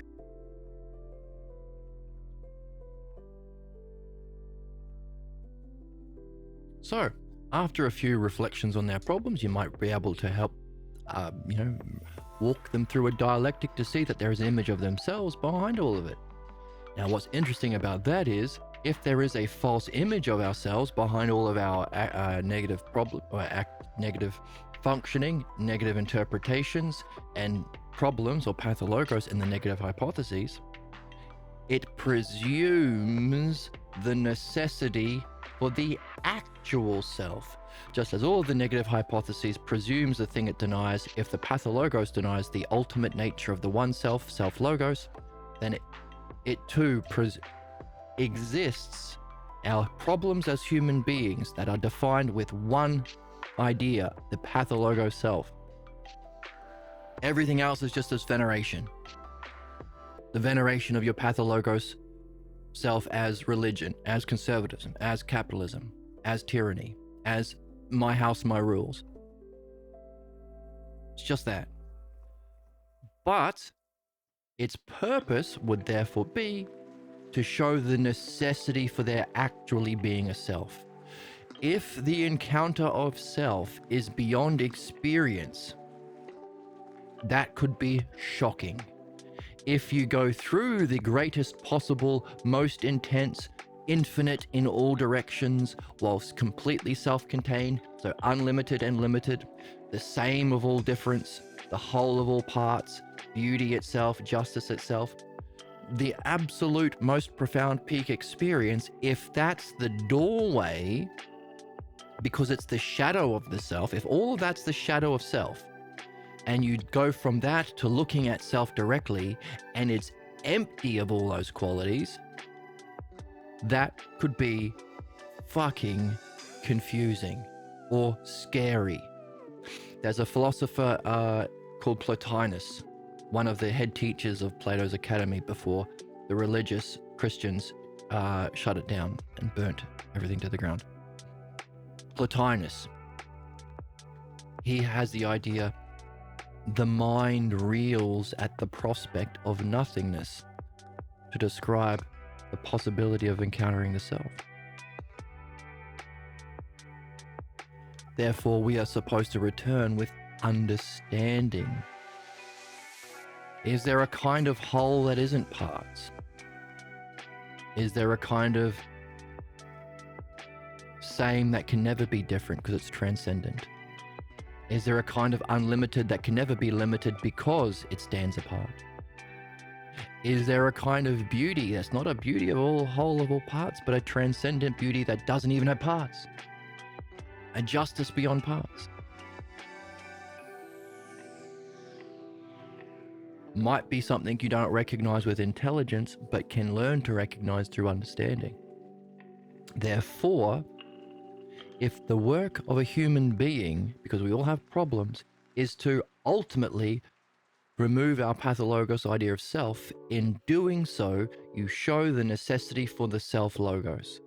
So that when you do encounter it, if and when you do encounter it, you see it necessarily has to exist. What I'm experiencing, even after bliss and profound intensity, isn't nothing. It has to be the self. It has to be sight itself. It has to be awareness itself. Its shadow is peak logos, so it's not empty of logos. It's not empty of understandability. It's not empty of ousia. It's somehow even greater, that its distorted shadow is peak ousia knowingness. It's peak logos understanding. And that's our question. Can we also... So what's our question that we're carrying? About the... Where's my pen? I lost my pen. No, I haven't. Well, that peak experience is knowing and the source of understanding. Is there what's the way of knowing the self? And is there also a kind of ousia and logos of self? Can we take the first hypothesis, we've already got the 10th hypothesis, the pathologos that opposes it, and say, is there a way of breaking it into two parts? Is there a unique kind of knowingness or ousia? And is there a unique kind of activity? Now we've got a clue. In the book, let's look at it directly.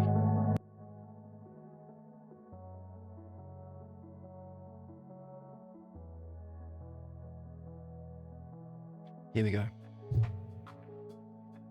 So this is where we are in the book. So Jesus has just been triggered for the first time right at the end of the book, page 226. And he says, no, goes back into his fourth. So this is what we just said about in the book. Socrates just tried to ask him a question, third hypothesis, dialectic, about his peak experience, second, to say that it must have a higher cause that is better, superior, prior. And Jesus gets triggered because, of course, there's the negative hypotheses coming in, the human condition. It's not just telling the truth. We have to recognize humans are humans with human problems. He gets into his problem, fourth, and he starts being a bitch. To him, Fuck. Fuck. Look at this broad. He's being a broad. You suck. You're ugly. Oh my goodness. So this is his negative response. Socrates, the difference is actually our approaches, and it's based on belief. I believe in one God and you believe in many. My belief is better. My team is Team Zealot. There are the Sadducees, the Pharisees, the Essenes. I'm the Zealots, which is a name of a class of family, kind of family. So we can, the difference between us is impassable. See, fifth hypothesis, we cannot connect because of our fourth hypothesis belief. He's in his problem. This is the first time I think that Socrates begins with no. He always begins with yes. He's in his problem? No. Nope. We're not playing that game, pal. Let's go back. So instead of yes and, yes, let's pick up what you did see and let's build on that. Dialectic. We're in agreement. Let's move. No, this. No, this is the, not yes and no this. No, this is the case. No, the case is our difference is you've forgotten everything we've talked about because you're in a problem state and you're ignoring, rejecting, mocking, threatening, killing, or exiling your understanding you've reached. You've forgotten that we've already talked about the gods. It's not a belief, it's that you misunderstand the word God.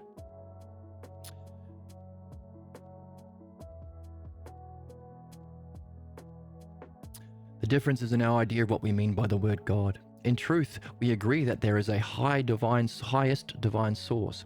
We agree that there was a model for creation of the universe, and you even call it the Logos. You say the Logos was the Word, and in the beginning with God. That means creation needed the Logos as a model for creation. The Logos, the inherent understandability of pure intelligence. It must be eternal and unchanging. It must have a vitality and a mode of being. Each of those unchanging features can be personified since they have a mode of being. You say God, the Creator, uses the Logos as the paradigm or as the model, like you say. But surely if it has a mode of being or exists eternally, it must have a cause.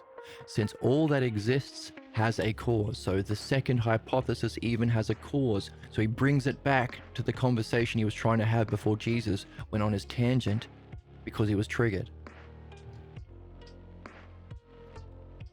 All that exists, even this eternal paradigm that we call the gods because we can personify its characteristics, even that paradigm has a cause. The cause of the Logos or paradigm we call Chronos.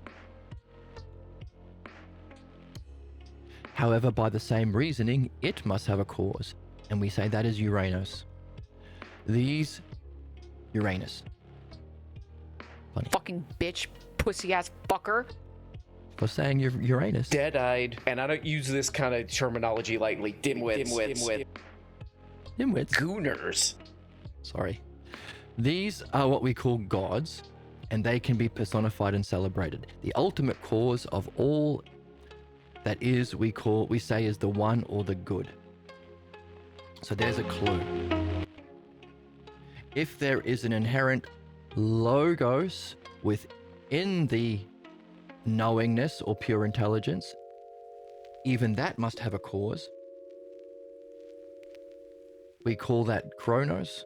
So there is some sort of activity that self might be doing, Logos of self, but even that might have a cause, Uranus.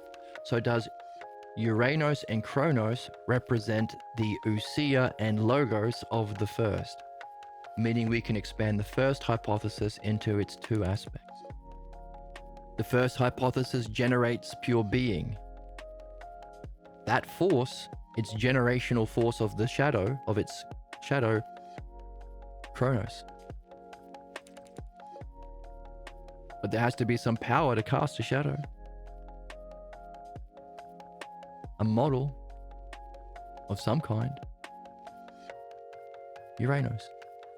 Maybe that's our puzzle.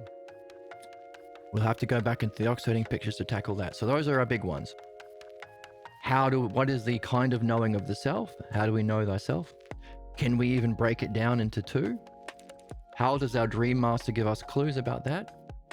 And how can we talk to anyone, no matter what their pathologos problem is?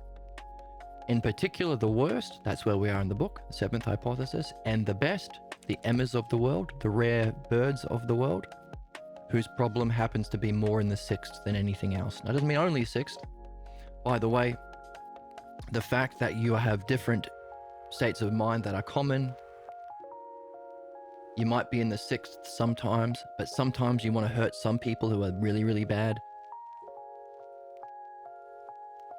But you're open to the possibility of maybe truth and even understanding. Personality type. That's the cube. We haven't gone into the cube much, but there is a cube that takes these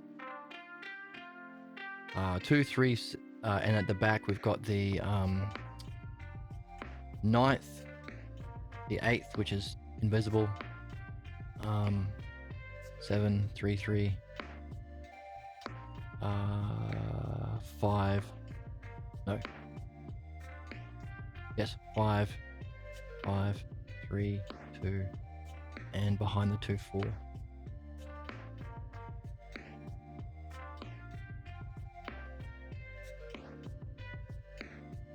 So if you see, this is a cube of the 2, this is a cube of the 3, this corner is a 5. So you can put them in a cube that might represent personality types and also might give us clues into how we can move. Anyway, that's just teaser for later. So, what's it like to know the self? Are there two aspects of it? How can we talk to anyone? How can we talk to the best of us? And also, where we are in the book, how can we talk to the worst of us? That's where we are. That's what we're going to read now. We're going to go back. By the way, the thing we promised to read was about conservators. This is the thing we promised at the beginning.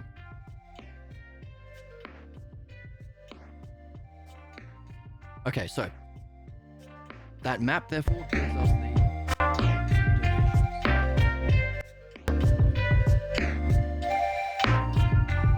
this one. These are the divisions. The divisions of our development. Only 5. But 5 interpretation. 5 kinds of pathologos. 5 kinds of being a dick to your fellow man or yourself. But these are the stages. You could even say 9 through 1 could be a map. You could even include, you can move stepwise.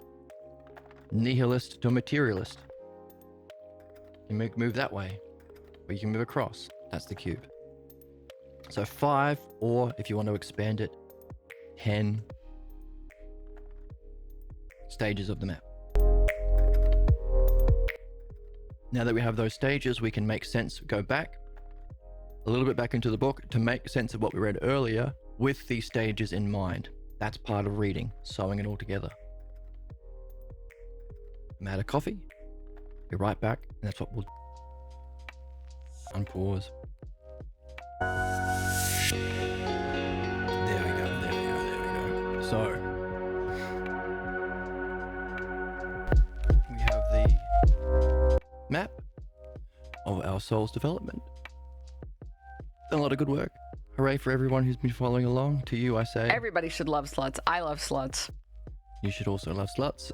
And also you should love yourself for doing all of this great work. Goon, goon, goon, goon, goon, goon, goon, goon, goon, goon, goon. And goon. You suck. You're ugly. I'm gonna get your ass. Oh my goodness. None of that. That's not fair. It's sad. And I'm sad for you. So we have the map.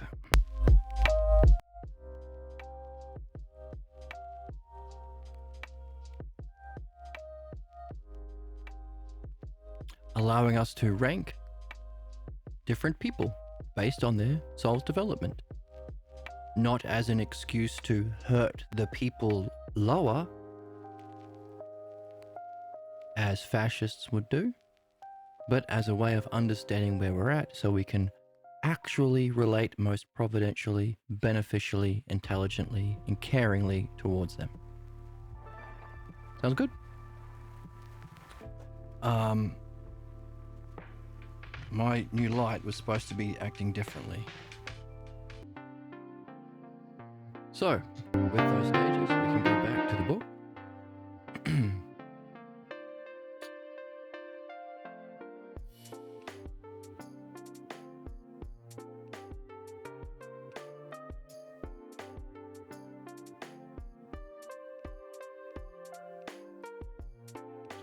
Socrates, what is still in progress has yet to reach its fullest flowering. Surely we should wait to see what emerges in all its fullness before we... Alright, okay, so this is him talking about the new philosophers.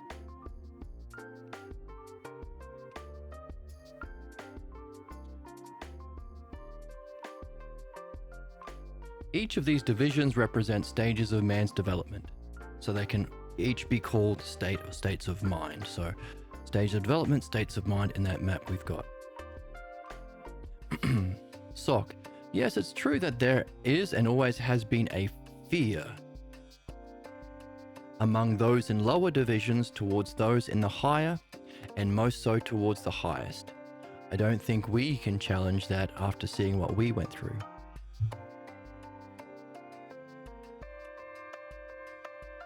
So those in the lower states of mind have fear of their own development, but also fear of others who have made that development.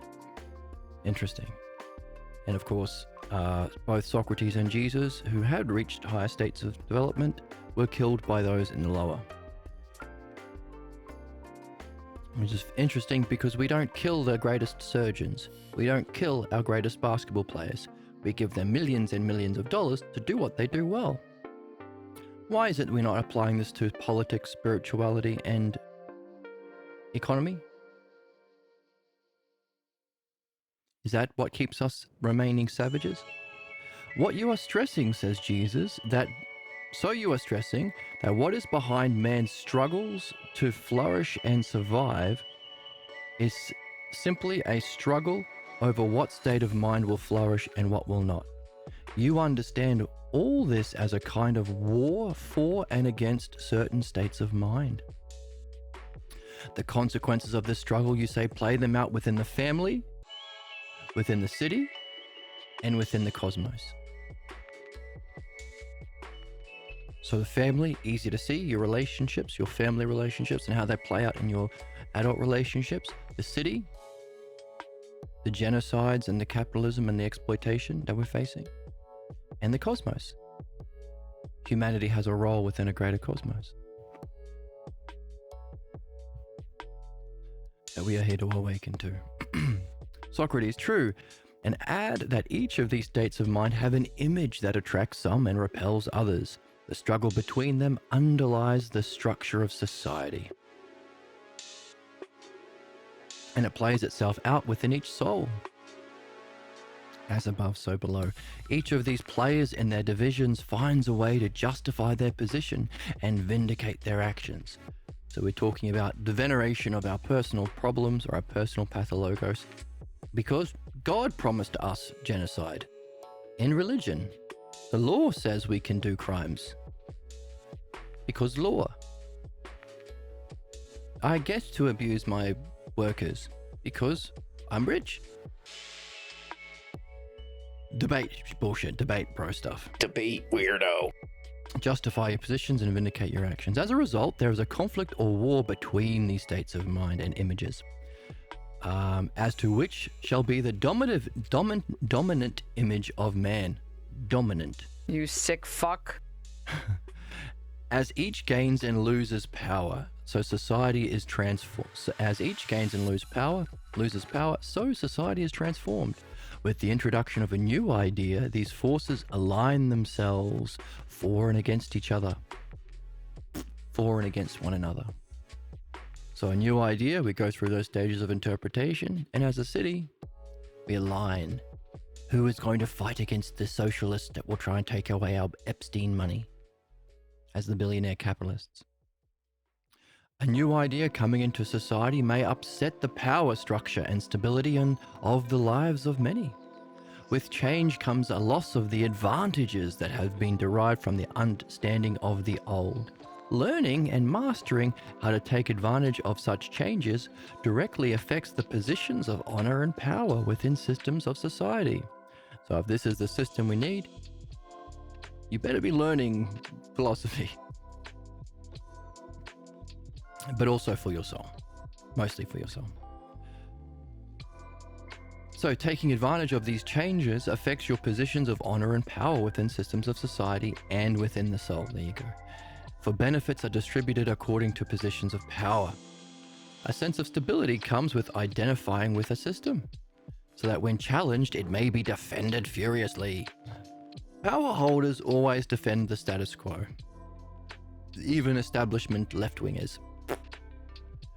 And chief among them are the oligarchs. The money. And powerful moneyed interests.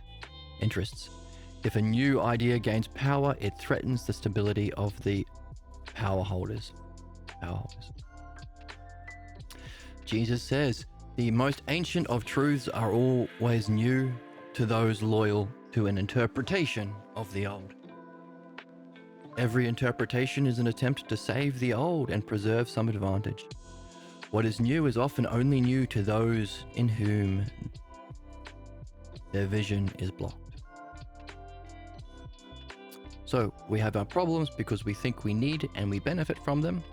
We think we get an advantage from our masks, our old ways of being, our old ways of treating people. If I'm a dick to people, then I get my way or whatever. But really, we're blocked from our own vision of what's true about ourselves. Yes, see, Socrates, yes, yes and, yes and, yes and. Only at the end he says, no this, no but. No, not but, no this is the case. Yes, and when a new idea offers a fundamental change in the power structure, the struggle becomes intense.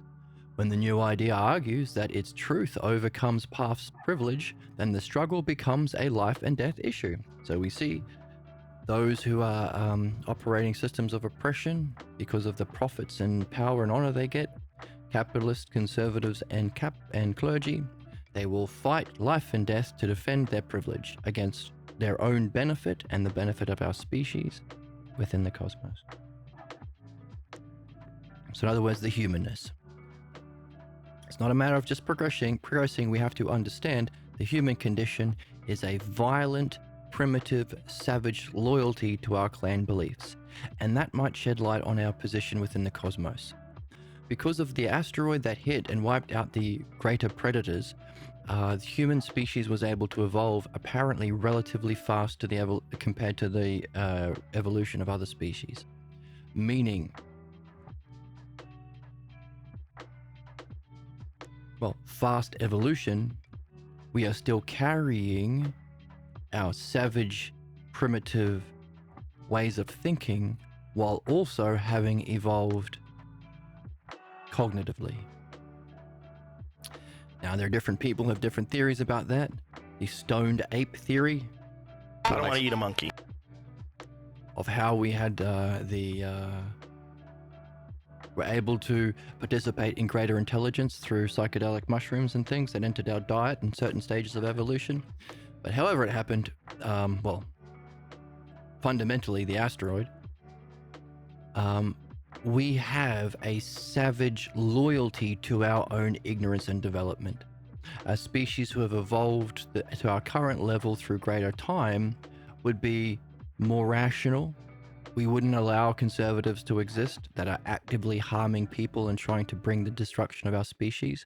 We wouldn't allow Epstein class to exist and ignore the Epstein files. We wouldn't allow war and destruction. We wouldn't allow religion to oppress and exploit people en masse. We wouldn't allow capitalist tyranny. We wouldn't. It's because all those things are stupid.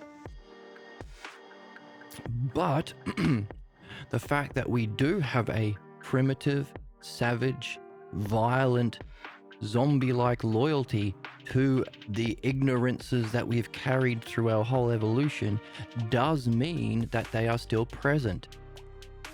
In other words, as a species, as a young species, we're carrying all of the bullshit still.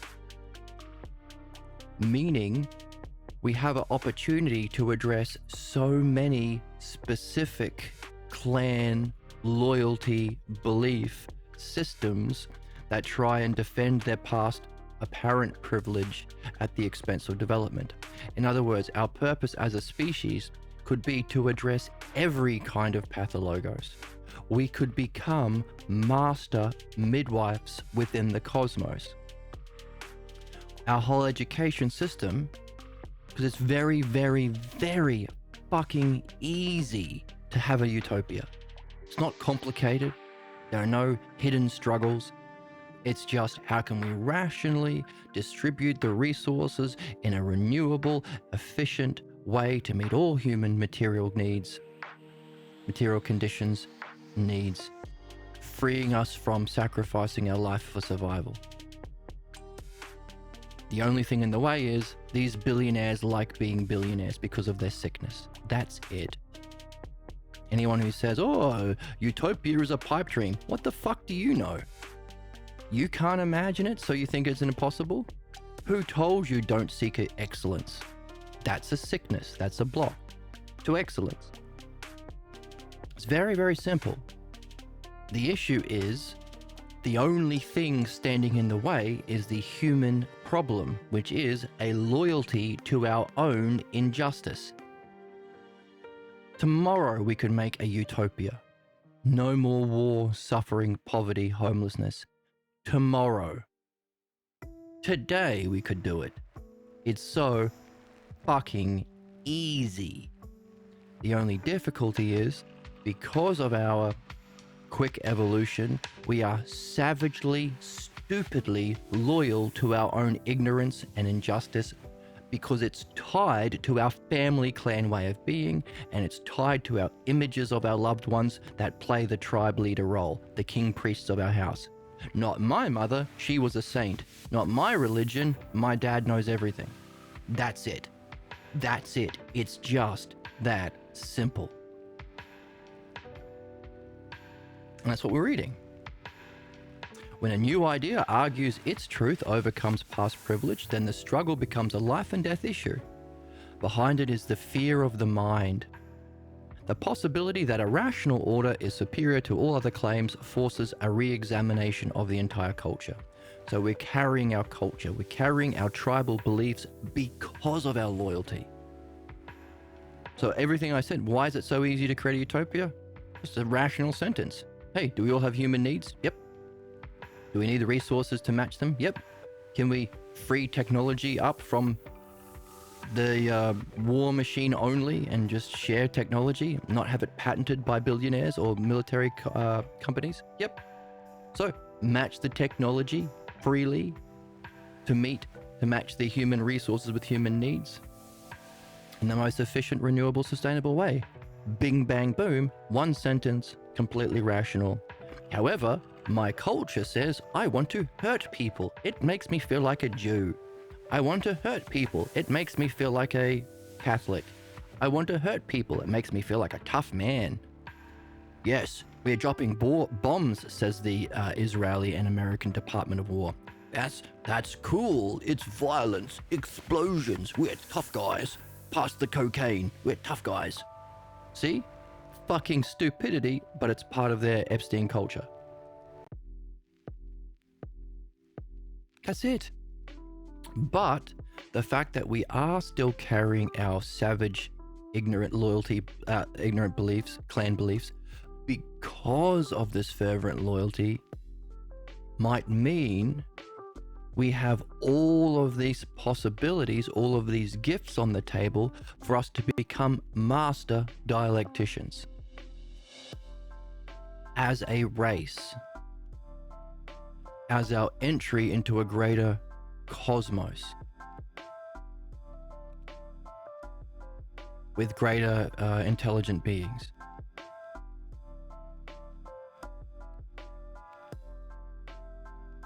So what makes it difficult for justice might be creating the conditions for our greater sense or greater mastery of justice. Once again, showing that the negative hypotheses or our problems have a purpose within a just universe, within a reincarnation, for learning of showing our problems or pathologos, the negative hypotheses, show the necessity for what is. Just as our ignorance is an imitation or copy of wisdom, showing the necessity of it. Just as wisdom, therefore allowing us to move even beyond wisdom. If that's the case, then even wisdom shows the necessity of that which is beyond wisdom. That's the nature of problems. And a unique quality to our human condition that might shed light on what our human destiny is or purpose is. Jesus, as it is true that behind this drama and clash of ideas is the fear of mind and freedom. Oh, if we're free, then the blacks will get us, or then I will do crimes like the Epstein people. Further, that's not freedom, by the way. That's oppression, tyranny. They're taking advantage of people in poverty and a legal system that defends the billionaires and oppresses the 90%, 99%. Further, when it is tied to awakening to a new kind of thinking, we know it will arouse the fear of the mind. So a fear of mind and freedom. So freedom of self, awakening of mind, and thinking or understanding. First, second, third. So our fourth hypothesis, beliefs, says the book. The drama and clash of ideas in our physical world, fifth, is because our fourth hypothesis beliefs have a fear of the freedom of self, higher states of mind, and thinking and understanding that we think we can't do. See? All five.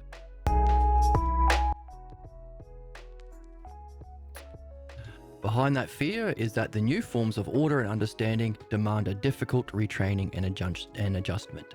Socrates continues, the pull to oppose the new and resist change is a fundamental conservative impulse. Therefore, the Conservative Party isn't a political party, it's a solidification of our ignorant, savage, primitive desire to oppose goodness, change, and growth, to defend the privilege of ignorant family clan beliefs. It's the pathologos party, by definition. So to oppose the new and resist change is a fundamental conservative impulse, as looking forward to meaningful change is an opposite movement. The issue between these forces hinges on whether the proposals of each benefit the growth and development of the soul. That's it. So how do we win the war against conservatives or our human ignorance?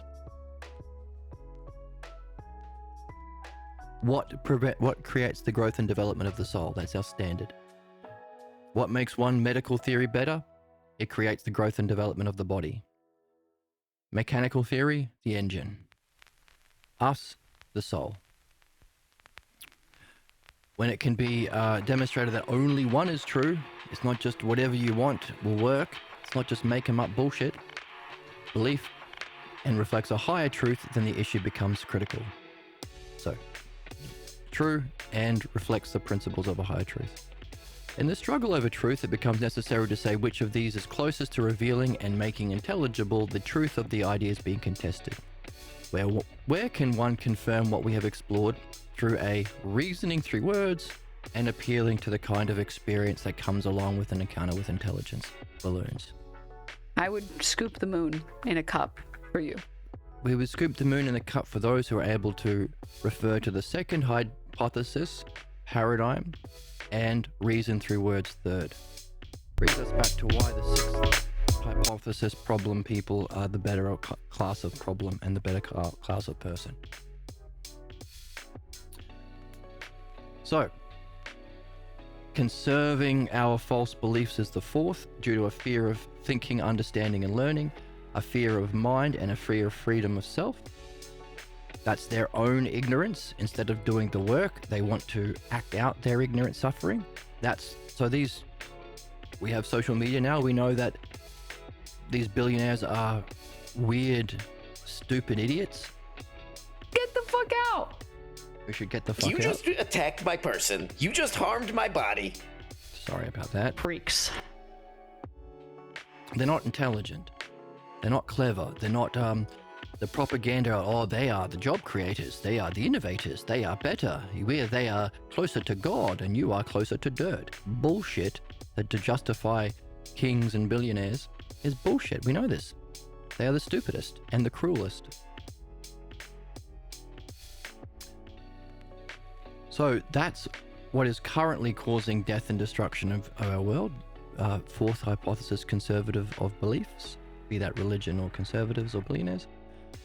To win this battle for human survival is to demonstrate with reason and understanding through words, third hypothesis, which the sixth people, the class of problem of the six, are open to, the Emmas of the world. But we have to also appeal to a higher truth.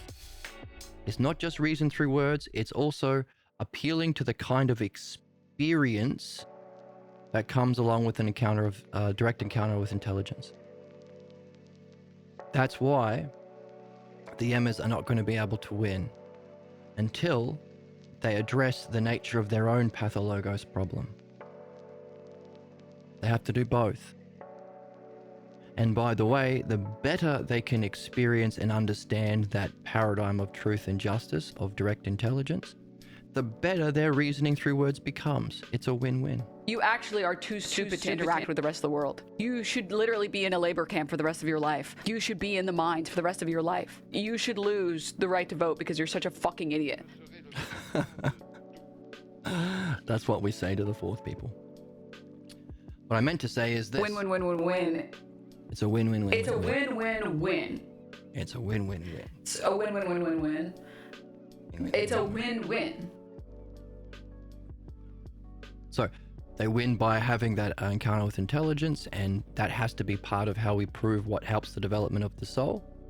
That's the standard. What helps the growth and development of the soul?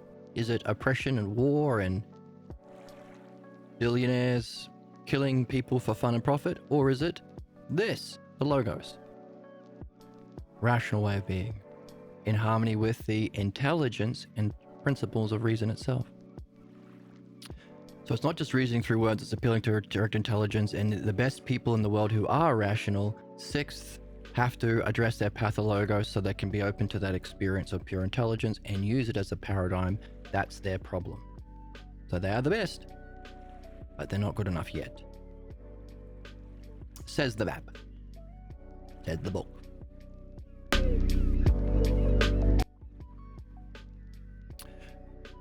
So reasoning through words and appealing to the kind of experience that comes with an encounter with intelligence. By the way, now that they've got understanding and intelligence in their back pocket, they can apply their reasoning to that intelligence, and when reasoning brings with it a quietness of mind, one can drop away everything to see what sees. It is then that sight opens itself up to itself, the self. Equally, the drowning oneself in empty phrases breeds chaos. They're the MAGA, MAGA, MAGA, liberal tears, kill the Palestinians or whatever. Empty bullshit catchphrases from image thinkers. Whereas, being open to the second, addressing the pathologos. Being open to the third, addressing the pathologos we're addressing now at the end of the book with Jesus. You can put the two together to bring a quietness of the mind by reasoning about it, having a transcendent cause. That's how we reach our ultimate goal of knowing the self. That's the game. That's the whole thing.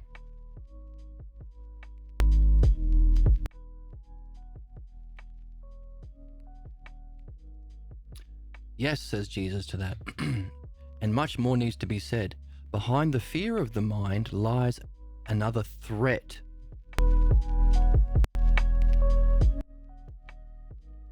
Threat. Is he going to talk about the seventh hypothesis believers? Abrahamics? Zoroastrians? Good versus evil. Another threat that periodically sweeps across the land, bringing death and destruction along with it. When these people get power, in periods, they bring the Dark Ages. When the Christians founded their church, they brought in the Dark Ages and killed the philosophers. Fucked up everything because belief is bad. It can only do harm if taken as the ideal of knowing, and not a stepping stone to your own development of understanding. You trust in understanding so long as you gain it. And then, of course, onto the axioms or philosophy. These are when the literalists gain power, not taking it analogically about the self. They cannot stand higher truths beyond their reach. They don't like people being smarter than them. Fuck do I know that as a philosopher. Holy shit. Fuckheads out there. They find someone smarter and their response isn't to learn, it's to be a dick about it. They cannot stand truths beyond their reach, nor do they have any desire themselves to learn, to make up for their own shortcomings. They believe they already have the truth, and then all life is about is playing that image. The Kash Patels and the Donald Trumps of the world.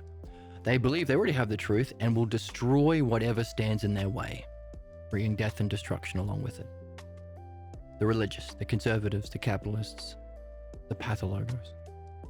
When they seize control of any of these divisions, they reduce it to what they can understand and they burn the rest. That's what we saw with the introduction of Christianity and the Dark Ages, the death of the Academy of Philosophy. They have been exposed only to the drama of their belief and the fear of the perils of non-belief. Believe in the family or else. They cannot stand to view what they take as true and subject it to analysis. They hold fast to their literal reading that supports their belief. Yet these beliefs are claims that need to be examined. Surely there is only one standard to examine the truth of any spiritual and philosophical truth. One truth, not opinion, not beliefs.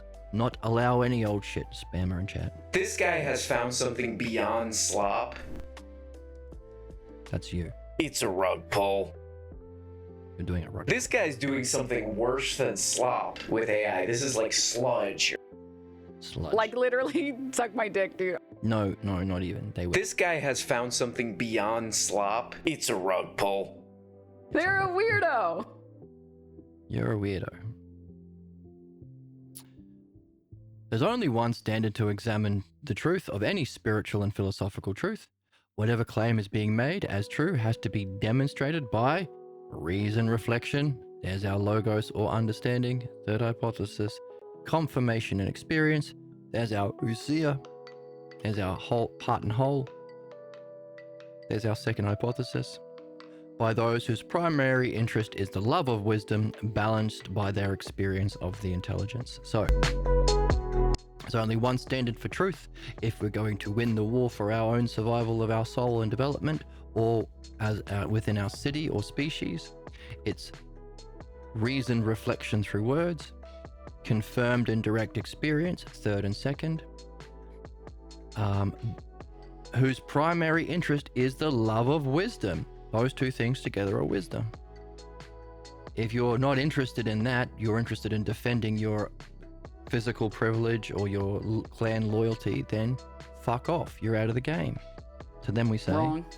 You're so wrong. Look at this broad.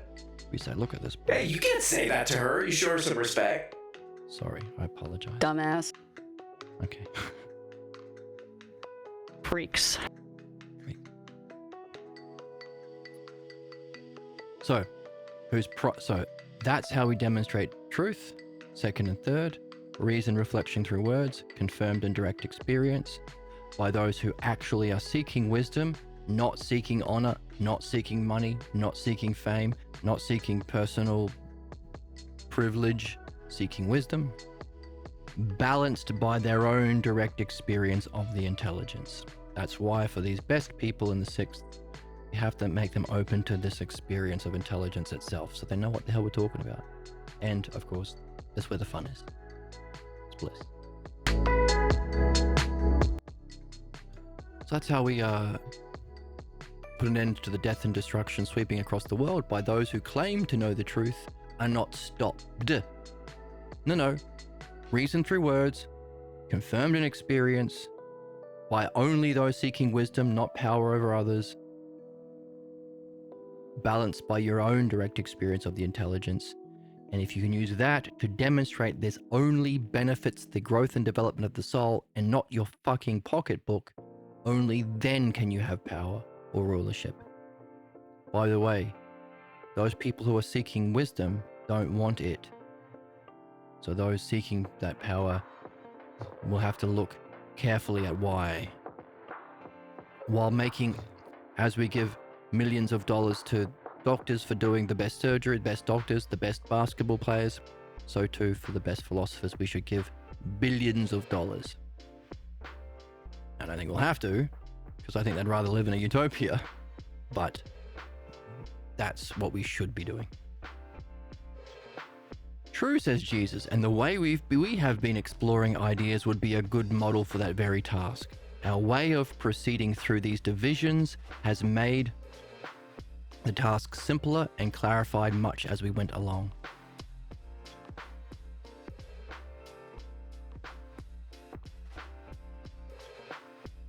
Yes, says Sock. We have seen how these divisions have made breaking down, how these divisions we have made break down to their corresponding ideas. Have we not seen that with the introduction of a new philosophical idea, we can find those who accept it as it is, those who reject it, rejection, number 5, those who offer alternative systems of belief, number 4, those who adapt the new to their own, number 3. Now, should we call those who see a philosophical unity between the old? Okay, I'm back. I'm gonna have to do some work to put the 2 pieces of the video together. So those are a series of interpretations. See, done it. Remember? Remember the mark? Yeah.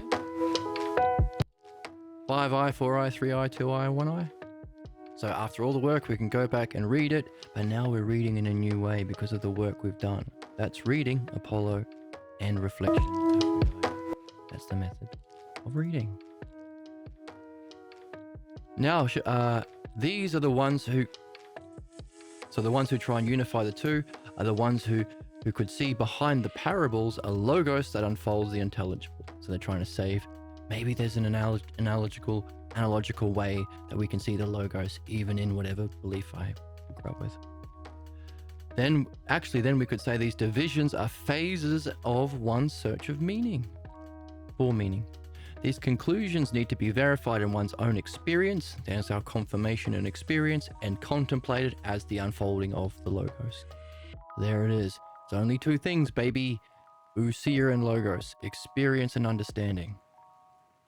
That's what we're playing with. And we go through those 5 stages of interpretation as we seek meaning, as we go through the 5 stages of development. I have been careful to note how many divisions we have found among our interpreters, says Jesus.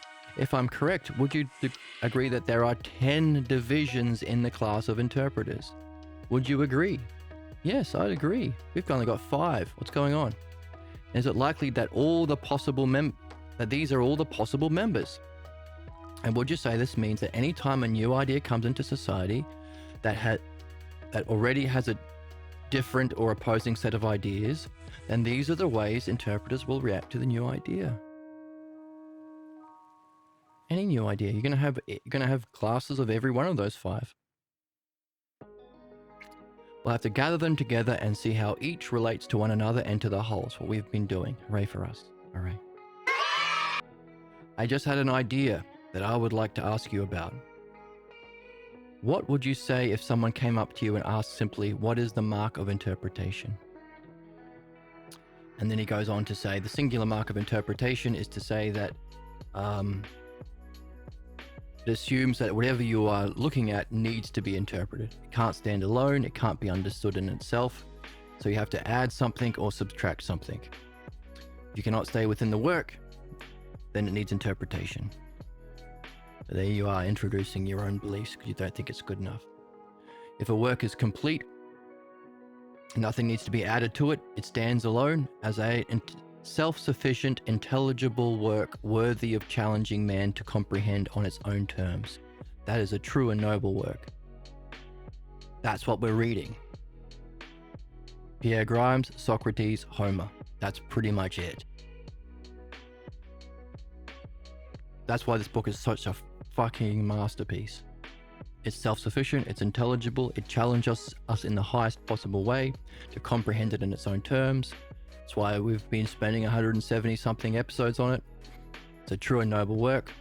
But the issue is I don't have 50,000 followers like Twitch, like Hassan and Asmongold do, because not many cultures are open to such noble works. Yes, but if these ideas that we have discussed were unknown to a society and culture, people would experience difficulties in introducing them into their society. That's me. I don't even have enough viewers to get sponsors or anything and pay my way with this channel. Fortunately, I play music, so difficult, but we do our best. Difficulties introducing these ideas into our society. Thankfully, we have this book that can help us. We have covered much in our search, and in doing it, we have celebrated the philosophical life.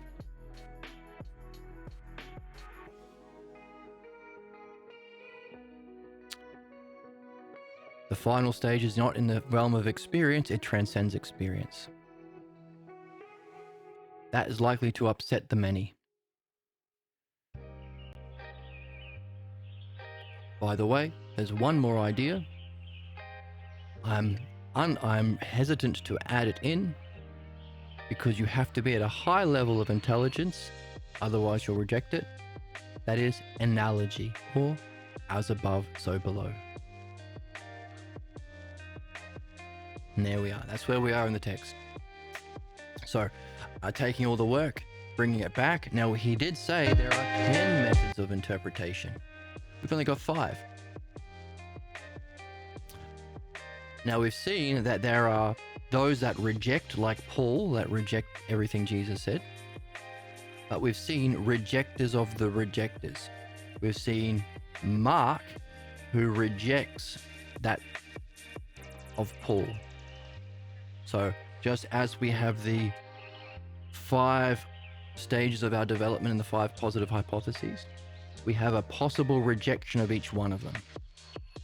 Meaning, if there are 10 of these, we could posit that we could have, if we're introducing an idea that opposes or conflicts with an idea currently in society, like health care for everyone, food, housing for everyone, helping people instead of hurting people for the joy of sadists. But I like hurting people, says the racist, says the religious, says the conservative. How about we don't do that anymore and just help everyone in harmony with our planet? Then necessarily you will have people who like that, people who want to hurt a little bit but still help, people who only want to help their own group, people who say, well, why don't we just harm people instead, and people who just reject it completely. That will happen.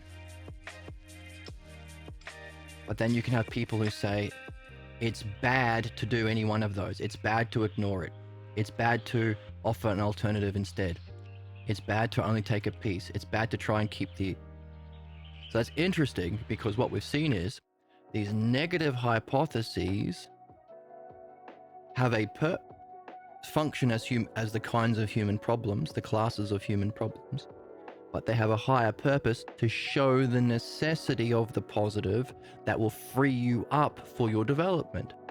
As we've said, the Emmas in the 6th, who can already participate in reason, need to also be open to an intelligent experience as the standard of truth, because you need to do both.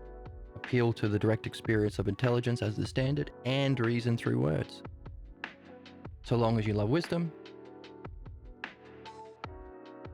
and ultimately to go beyond that to know the self as our purpose. So in other words, these negatives are help to free you from when you're stuck at any one of these positions. So too, we could say,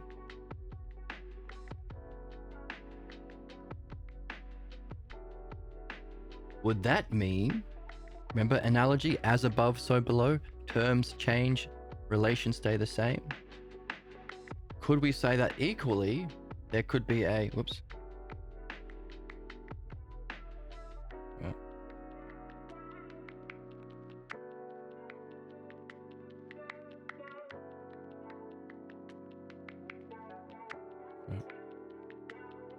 Could we say equally that there would be a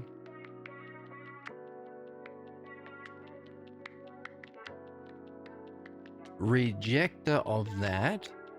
Hey, you people like Paul, you rejected Jesus' teachings to do all this belief bullshit and Armageddon bullshit. That's bullshit. Here's what Jesus actually said. So Mark's role as a rejector of a rejector is to help free anyone who's stuck as a modern Christian, seeking Armageddon, thinking belief is good when it's not, it's bad. Just as these negative hypotheses seek to free you from being stuck in any of the positives. So we could have it 9, 8, 7, 6, and 10th. Now that 10th is interesting because this one is actually good. to accept it as it is good. So this might be the principle of interpretation. It's of rejecting itself. So that's our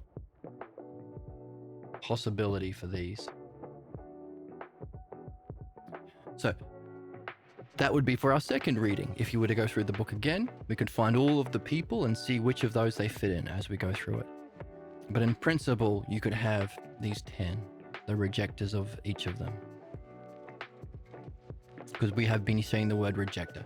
Let's see the book. Just pulling it out of thin air.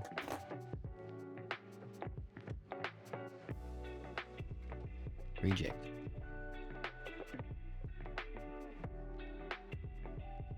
Reject.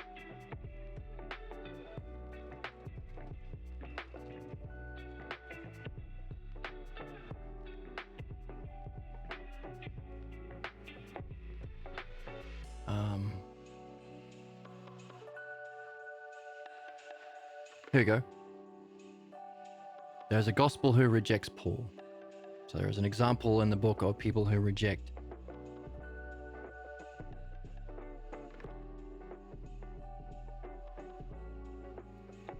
Well, the Jesus of Mark rejects the teachings of Paul. So we see Mark functioning as the rejector. So that might be our standard. So, while it's difficult to communicate this to the many, because there are those 5 necessary kinds of rejections to the truth, and it's very rare for you to be in that top kind of interpreter. It's very rare for someone to be up here. Let's remove this because it's already pretty messy. But now you know what your job is to do is to add that. It's rare to be in this. It's rare to be completely open to a new idea. Number 1, interpretation. It's also rare to be have the courage and character to be open to it and go through, recognize that you will have negative reactions to what we're reading here, but that's part of the learning.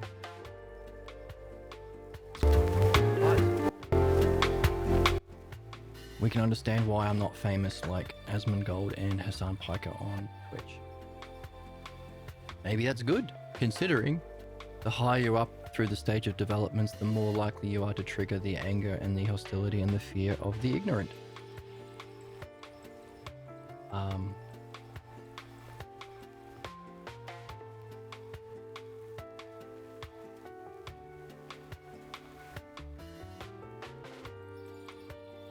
So there we go. Understanding the nature of human conflict, conserving the old, and the different classes of people who respond, come out of the woodwork when we introduce a new idea. We've seen the standard, logos and ousia, reason through words and direct experience, appealing to the highest experience of intelligence, and showing that there's only one truth, and that is what benefits, and that is the truth about what benefits the growth and development of the soul.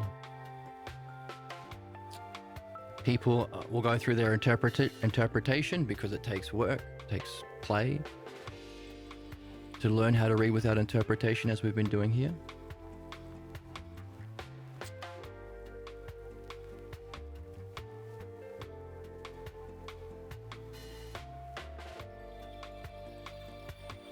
That's why we read the book we read here.